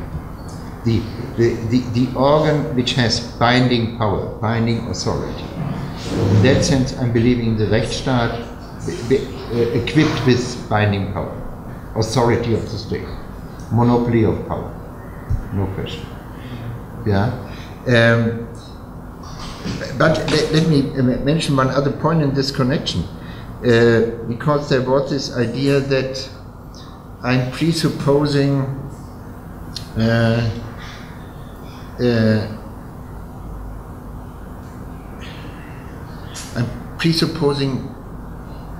sympathetic feelings. I think, was it you that raised that point? Yeah. I try to avoid that. I mean, what I don't want is the idea that any kind of socialist idea is in need of an optimistic anthropology. That would be a huge mistake. I think it would be even a danger. Yeah? Then we have to presuppose an optimism on human nature in order to be able to defend a socialist program. So I think you quoted there, yeah. But I mean, I meant it more cautiously. What I don't mean is that social freedom is in need of sympathetic relationships. Depends what sympathy means, yeah. Sympathetic relationships between the participants. But you wrote it on page 24. Are so sympathetic to each other that they support their realization. Yeah, but I'm just saying. Justified needs. Justified needs is clear. Why you need that? Yeah. Who is responsible for evaluating what is justified? What is justified? Yeah, exactly. What That's justified means? Who defines it as justified? the public, and then the rule givers, which means the state. There is no other organ to define what a justified need is. Yeah, and then we're coming to the question of reification, to the question of domination of some particular. Yeah, but I'm not opting for a society without reification, without conflict, without destruction. I'm not an utopianist. I mean, and a visionist. I have neither the idea of an anarchistic society in the future of mutual sympathy. I'm not defending a society without a state with authoritative power. So all this is in need of monopolized power by the state, no question. Yeah, and I hope I'm clear about it. Here the question is, in that quote, is about what exactly sympathetic means. Yeah. And I think on the next page I'm saying, in complex societies it would be absurd to believe that every member would be able to have sympathetic relationships to all others. I mean, what kind of society would that be? I mean, I have to say, most of the people I meet during a day I don't like very much. Yeah? So why should I suppose that sympathetic feelings are necessary for such a society? I think what it needs are, and I hope I have said that, and if not, I have to say something about it in the future. It needs at least institutions which enable us to see and to experience our codependency on each other. That's an enormously important thing which we have to establish. I mentioned that yesterday in connection with work, yeah, that we are not sufficiently aware of the chain of the division of labor we are depending on. And I think what it needs for such a society, for the institutionalization of social freedom, when it is not in the small realms of a more private life, like in families, where it's easy to envision, yeah? But if we have complex relationships, I mean normally anonymous relationships, like in a complex economy, it needs a certain articulation and institutionalization of the mutual dependency of the different actors of each other. That's what I mean. I think what I mean is the one person there has to get incentives to become aware of his or her dependency on the other, and has even to understand his or her own undertaking as being part of a common project. That's what I need. I don't need, and I hope I don't need, sympathetic feelings. Yeah, and I think there is on one page later. I'm saying that. I think I'm saying it by making use of a certain distinction by, no, I forgot the name, the political philosopher from Australia. I forgot. I mean, so again, I don't want to defend a picture where society is in need of sympathetic, if sympathy means positive affections, sympathetic relations between the participants, because that would presuppose a too optimistic anthropology, which I think I have to avoid. Maybe that's a false translation. I haven't read your book in German, so maybe they just... Yeah, but read the next page, because I'm saying there's something about why it can't be emotion dependent. Yeah, it can't be depending on emotions, because emotions are nothing you can simply... Well, it's not false. The sympathy in question is the sympathy that is based upon the mutual recognition of our dependence on each other. So it's not emotion based. Yeah, I call it. I call it sympathy. I'm not calling it sympathy, because in German the word is different. Yeah. Which word is it? I think we not even have that word. We can't speak of sympathische Beziehung. We don't say that. Perhaps I can help you. Which page? I don't know in German, in English. Let me see how I have. You have read the English version, yeah? Let me see how I have translated it. But there's such institutions that show us that we are depending on others. We have already such institutions in the daily life. Family such institutions, institutes are such institutions that show us that we are depending on each other if we want to foster a common goal. I think the tricky thing there is I'm using a distinction that the very important Marx interpreter, I'm missing the names, is proposing. Acting. I can find it, right? In the German? It's usually.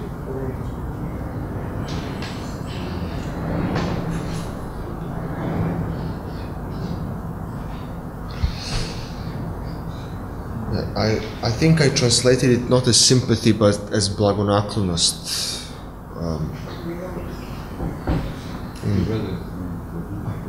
Yeah, he read the English version. Yeah.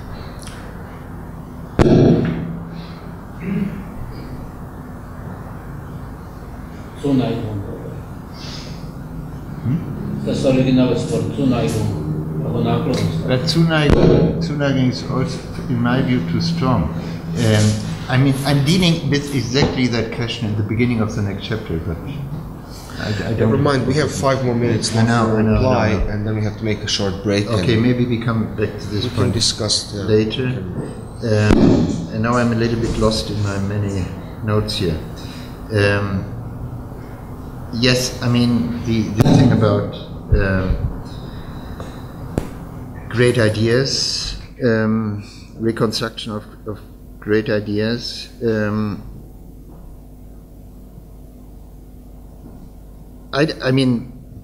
First, when I used the notion idea, I tried to have an Hegelian understanding of it, even when I couldn't articulate that.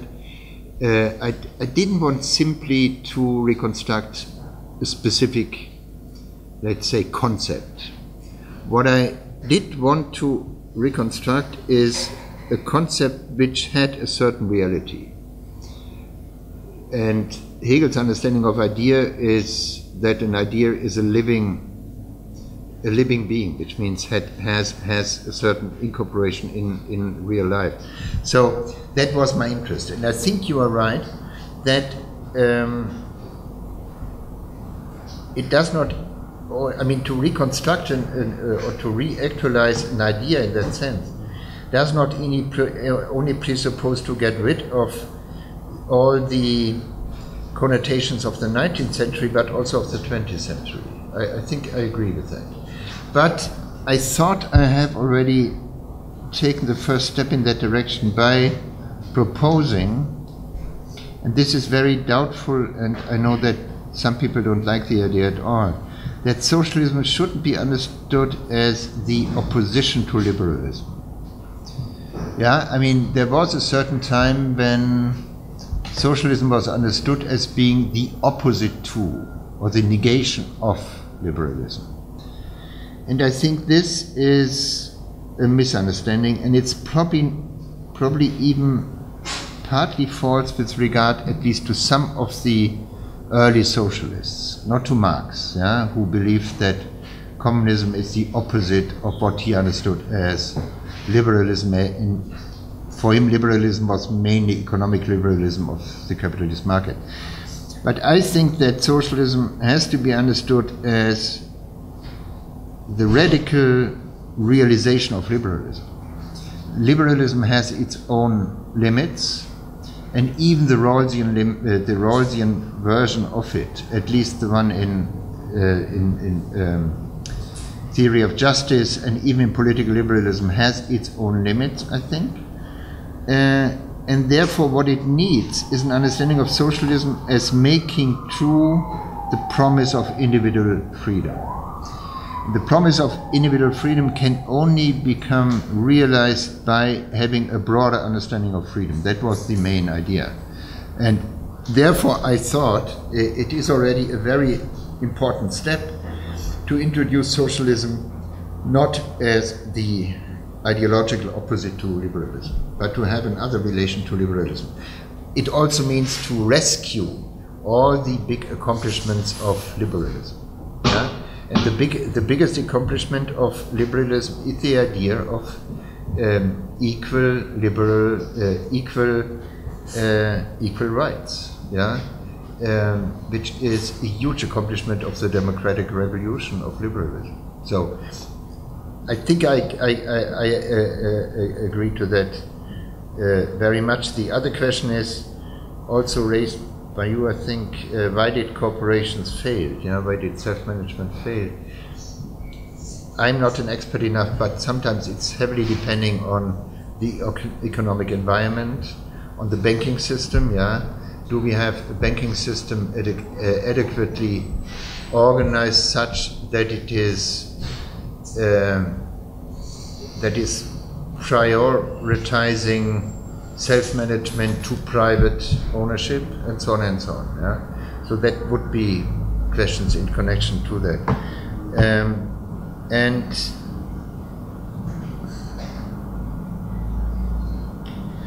And your first question was mainly in connection to that, because to bring up the whole Harry Frankfurt idea was meant to raise doubts about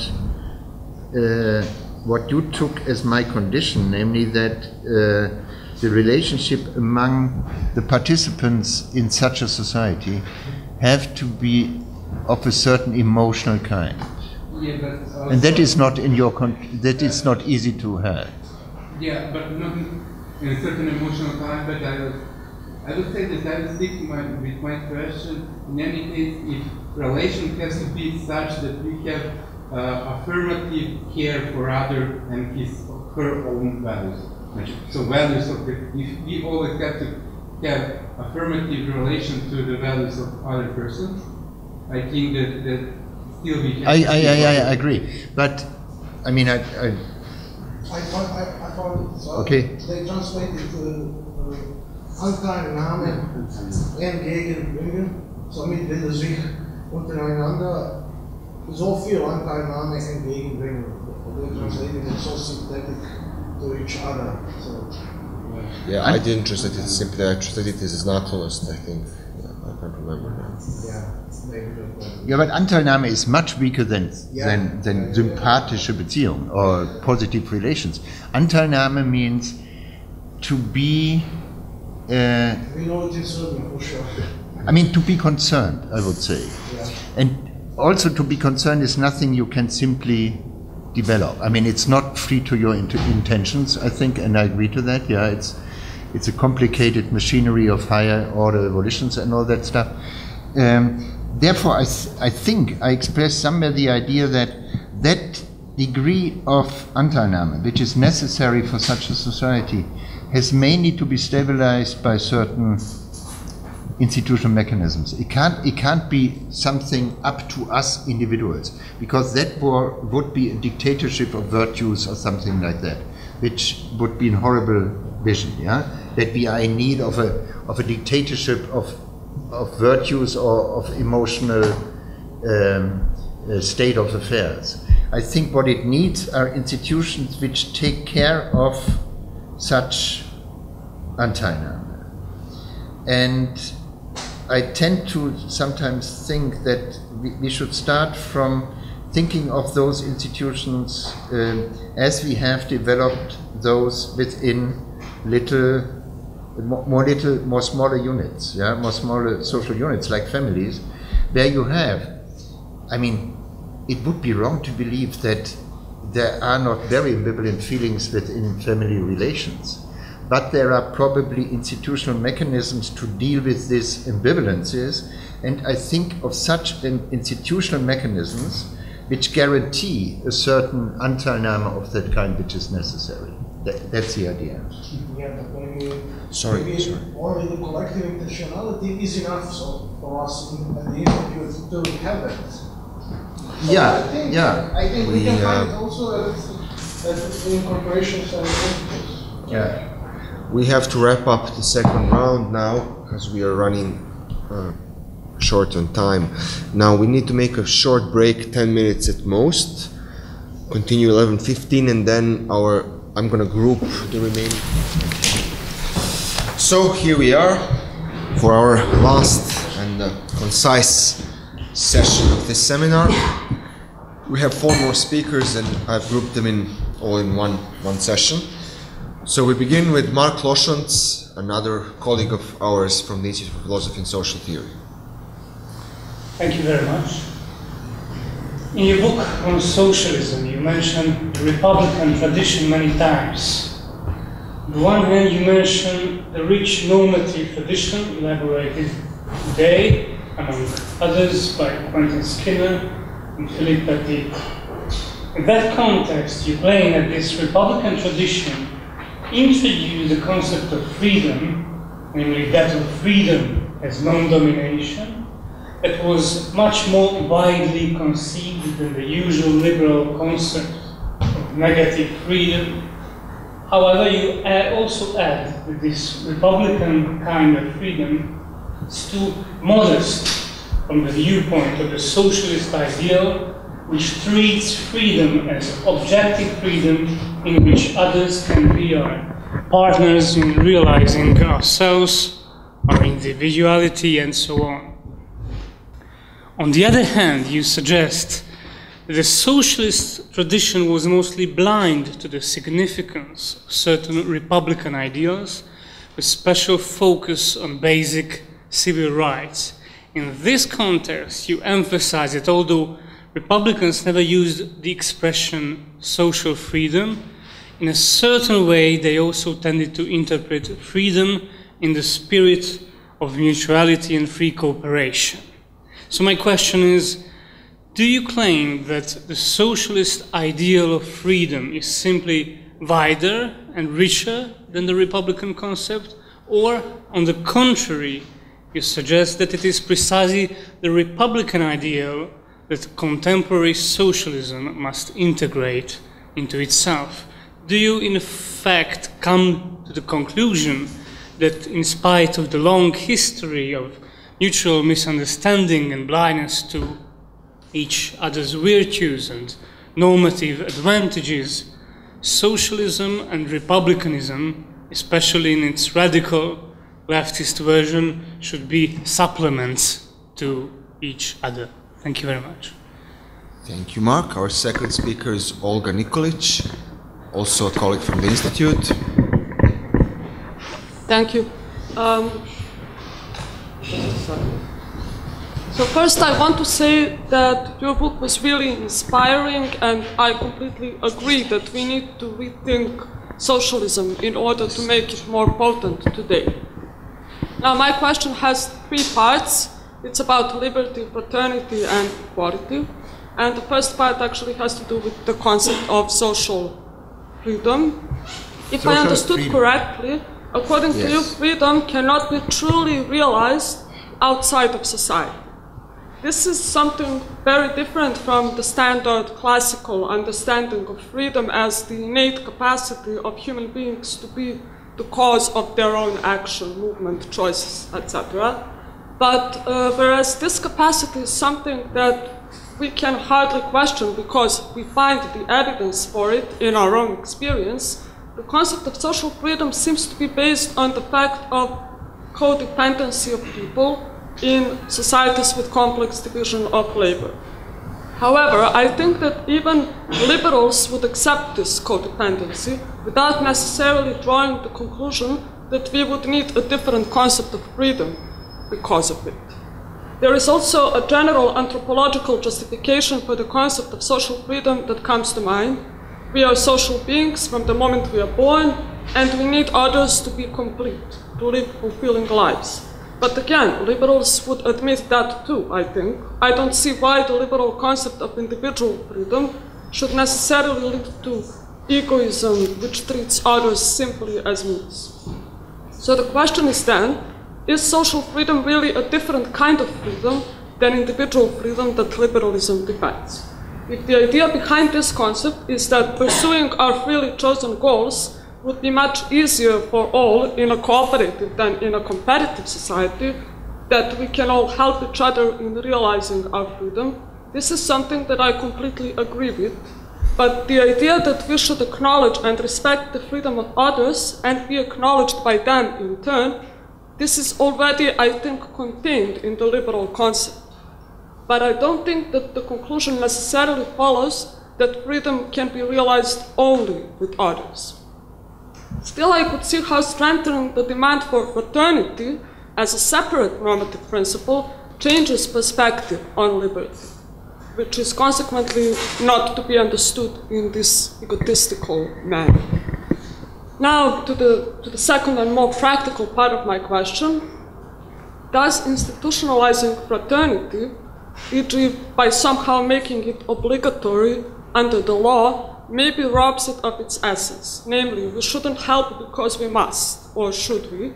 Or is this value to be disseminated mainly through cultural means, for example, through education and media?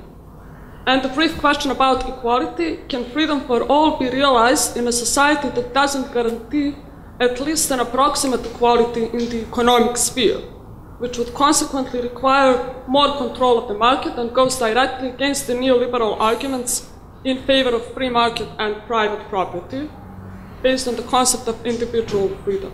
And can social freedom help us to beat these neoliberal arguments? Thanks a lot, Olga. Third speaker is Srđan Prodanović from the Institute. Thank you for this wonderful opportunity to discuss your really thought-provoking book. I have a couple of questions pertaining to the pragmatist aspect of your book, namely you and experimentalism.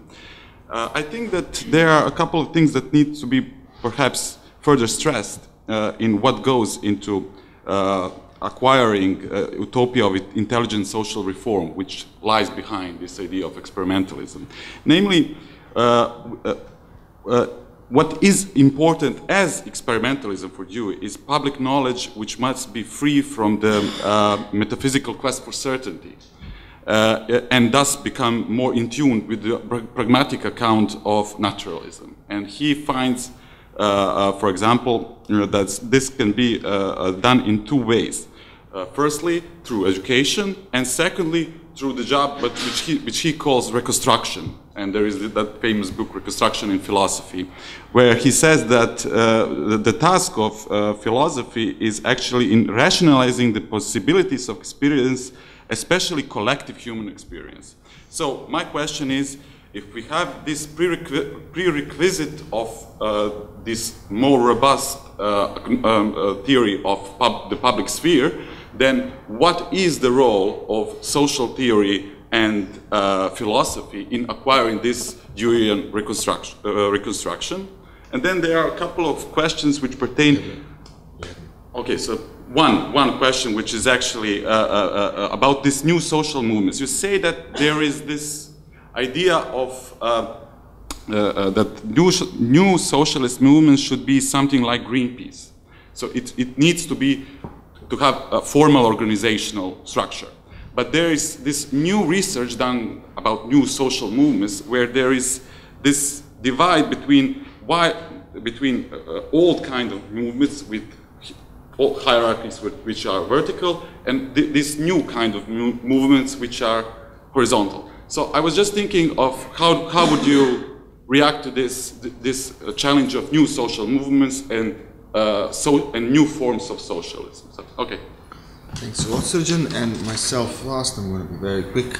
So my question, just one question that concerns the concept of social freedom. It seems to me that in your broader study, the Psyche of Freiheit, there is an aspect to the concept of social freedom that is not revisited in the Idea of Socialismus, and that is, I'm going to just make a quote, first of all. So the principal difference between recognition in the spheres of legal and reflexive freedom on the one hand, and that of social freedom on the other, is in the relationship between the act of recognition and the pursuit of the actor's individual goals. And in the first two spheres, you argue, recognition is only a precondition for the individual actor's concrete pursuits, whereas in the case of social freedom, embodied, for example, in relations of friendship, recognition has a more constitutive role. One cannot pursue a course of action as a friend except with respect to another person who recognizes her as a friend. In other words, being recognized as a friend is intrinsic to the role of friend, that is, to the practice of social freedom. So in the spheres of social freedom, recognition is an end in itself, which creates a nexus between two individuals in the form of a friendly relationship. But it seems to me that in the Ideas de Socialismus, social freedom is defined entirely in terms of cooperative mutuality, which means that we recognize each other's contributions to the common good, we recognize that each other's mutual dependence. And then what happens to this other dimension of social freedom, which might be understood also along the lines of Foucault's idea of the productivity of social power, meaning that these relations of complementary reciprocity have the capacity to create the nexus between two individuals, which then means that a new form of human subjectivity is brought into being, which enables us to realize something that might be termed the potential of reason that is already inherent in our intersubjective relations. So let's say on the example of friendship, pre-modern forms of friendship are shot through with interests, questions of social reproduction, hierarchies and so on, but then the transformation of friendship into modern friendship enables the actualization of this normative surplus, or the surplus of rationality that is already inherent in previous forms. Now, this new form of friendship has no end outside of itself, let's say. The end is to practice autonomy within the relationship of friendship, and this doesn't have anything to do with social reproduction. So is there this dimension to social freedom as well, which has nothing to do also with complementary actualization of the social reproduction? That's it. Thanks. Yeah, thank you very much. I'm very sorry that this is all under such time constraint. So I have to be very short in my answers, and these are all very complex questions. To start with Republican freedom, that's a tricky question because it's a little bit unclear sometimes whether the idea of Republican freedom is still a negative idea of freedom or is already a kind of positive idea of freedom. Yeah? And I think Skinner and Petit are not always very clear about what they exactly have in mind. Yeah? The idea of freedom as non-domination seems for me to be a more nuanced version of negative freedom. Yeah? Deeper understanding of what negative freedom really entails, namely not only the absence of hindrances, but also the absence of domination of all kinds. If I understand Republican freedom in such a way, there would be a huge difference between social freedom and Republican freedom. But Republican freedom also has the sometimes different meaning of leading to the basic idea of self-government. Yeah? Because the idea here is you only can have freedom as non-domination under conditions of self-government, collective self-government or something like that. And the closer you bring the idea of Republican freedom into that direction, it loses its purely negative elements and becomes a more positive concept of freedom. And the closer it comes to that, the more I think, the less are the differences between social and Republican freedom. That's a too short answer, but the only thing I could do in such a short time. I agree that at least those liberals which are not belonging to the Hobbesian tradition are aware of the codependency of individuals. So they have not a purely individualistic understanding of freedom. I think they are aware of the codependency. This is clear. Even Adam Smith, by introducing the idea of the market, is aware of codependency. Yeah, so he defends the market in liberal terms, but by insisting of the objective codependency. He is also saying this is the invisible hand which makes that codependency effective, whereas the individuals themselves have only to act from self-interest. And I think the idea of social freedom is a little bit more demanding. And the best way to probably articulate it is by using this, I was missing the name before, this distinction Daniel Brudney, who was a Rawlsian and has written this wonderful book about Marx, is making between acting with each other and acting for each other. I think the idea of social freedom is an idea of acting for each other instead simply of acting with each other. The liberal idea, if it's a social idea, if it has a more social pre-understanding, would be an idea of acting with each other, for example, on the market, whereas the idea of social freedom is acting for each other. And the question is, how can you institutionalize the for? Yeah, that was the question before. Does it need sympathetic feelings, or is that for something which can come about without the requisite feelings of sympathy, friendship, and all this? So I'm opting for social freedom as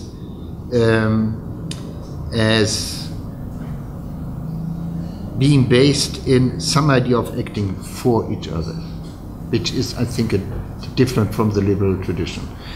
With regard to solidarity, I completely agree. It would be devastating and wrong to think of solidarity as something which can be institutionalized. But what I think is possible, not to institutionalize solidarity which needs certain affections. I agree to that. But what is possible is probably to institutionalize mechanisms which make the development of such feelings of solidarity easier. And that was Durkheim's idea, I think, yeah? Not to bring about solidarity by some dictatorship of virtues, as I said, yeah? Dictatorship of the requisite emotions, but by searching for institutions which can help to bring these positive responses about. And as I said, occupational group was one of these ideas he had, yeah? It enables people to become aware that they should indeed act for each other than purely either against each other or simply with each other. So I think I agree to that point. Equality, yes. I think there is a high demand for much more equality within the economic sphere. The question is always equality of what, yeah? I mean, I think that the idea of equality in salary is probably not the most promising one, because it could, I mean, that's a Rawlsian point, and I'm not sure how strong the point is, because it could risk that certain very demanding jobs are simply not longer fulfilled because the incentive of higher salary is missing. I mean, that's Rawlsian's point. I'm not sure about that, but it may be that certain professions and jobs are in need of financial incentives, which means then it would allow for a certain inequality in terms of salary, not what we have today. I mean, this comes for me without question that we need much more equality within the economic sphere. I mean, I have no doubts about that. The question is always exactly to what degree and in what sense equality. The pragmatist part, yeah, that's a different question. I'm not sure whether I have an answer to that. It would be the question of the role of social theory and social imagination within that public sphere which is responsible for the experimental processes. And I don't know whether I have a very original answer there. I think it's simply about a social theory closer to the questions, with more imagination of possible outcomes, so with higher degree of imagination and fantasy, and probably with the specific task to overthink and calculate unwanted or unintended consequences of certain experimentations. I think that would be an enormous task for any kind of social theory which understands itself as being part of such an experimenting public. And I think the second question, I don't know what kind of hierarchy a social movement would be in need of, which would be the future incorporation of the socialist idea.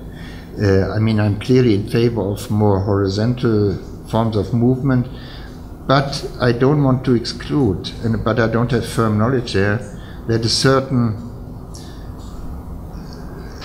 hierarchy of authorizations might be necessary. I mean, like what you have in Wikipedia, yeah, there's also a certain hierarchy of authorizations. So I don't have a clear answer to that. It's a very interesting question, and I'm in favor of horizontal organizations, but I don't know. And the last question,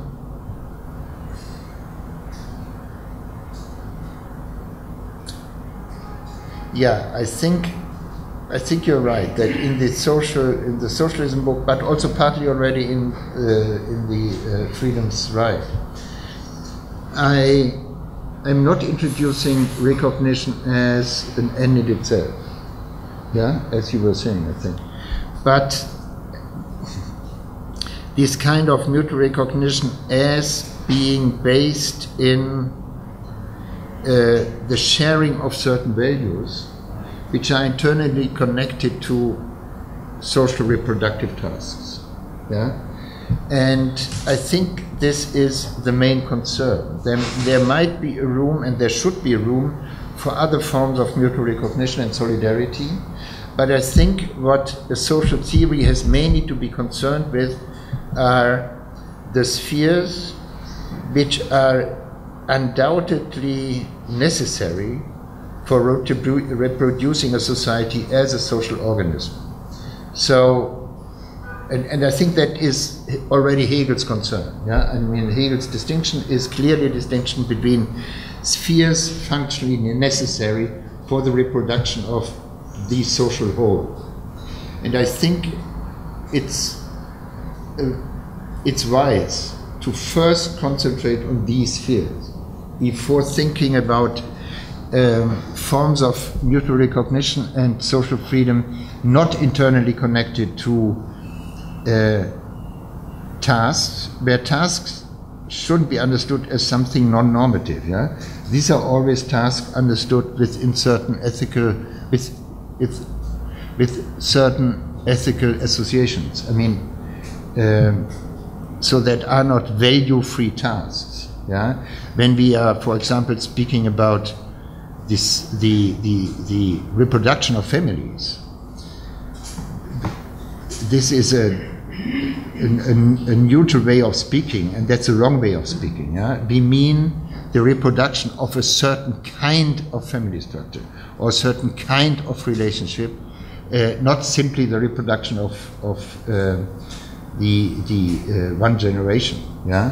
So I think what we need is a normative understanding of the task of social reproduction, and that's very important for me. Certainly. Well, our time is up, unfortunately, but we managed to have a lively and productive discussion anyway. Within these time constraints, I would like to once again thank Professor Honneth for both his lecture yesterday and for taking part in this discussion today. And I hope you have all enjoyed Professor Honneth's stay. We continue with 2 more lectures after the lunch break. Professor Zdravko Kobe from Ljubljana and Professor Marko Solines from Pisa. Unfortunately, Professor Honneth won't be able to join us for those lectures. I have already on Monday to go on another travel, and I know. therefore I have I know. To so leave so early. Thanks very much, Professor. Thank you very much.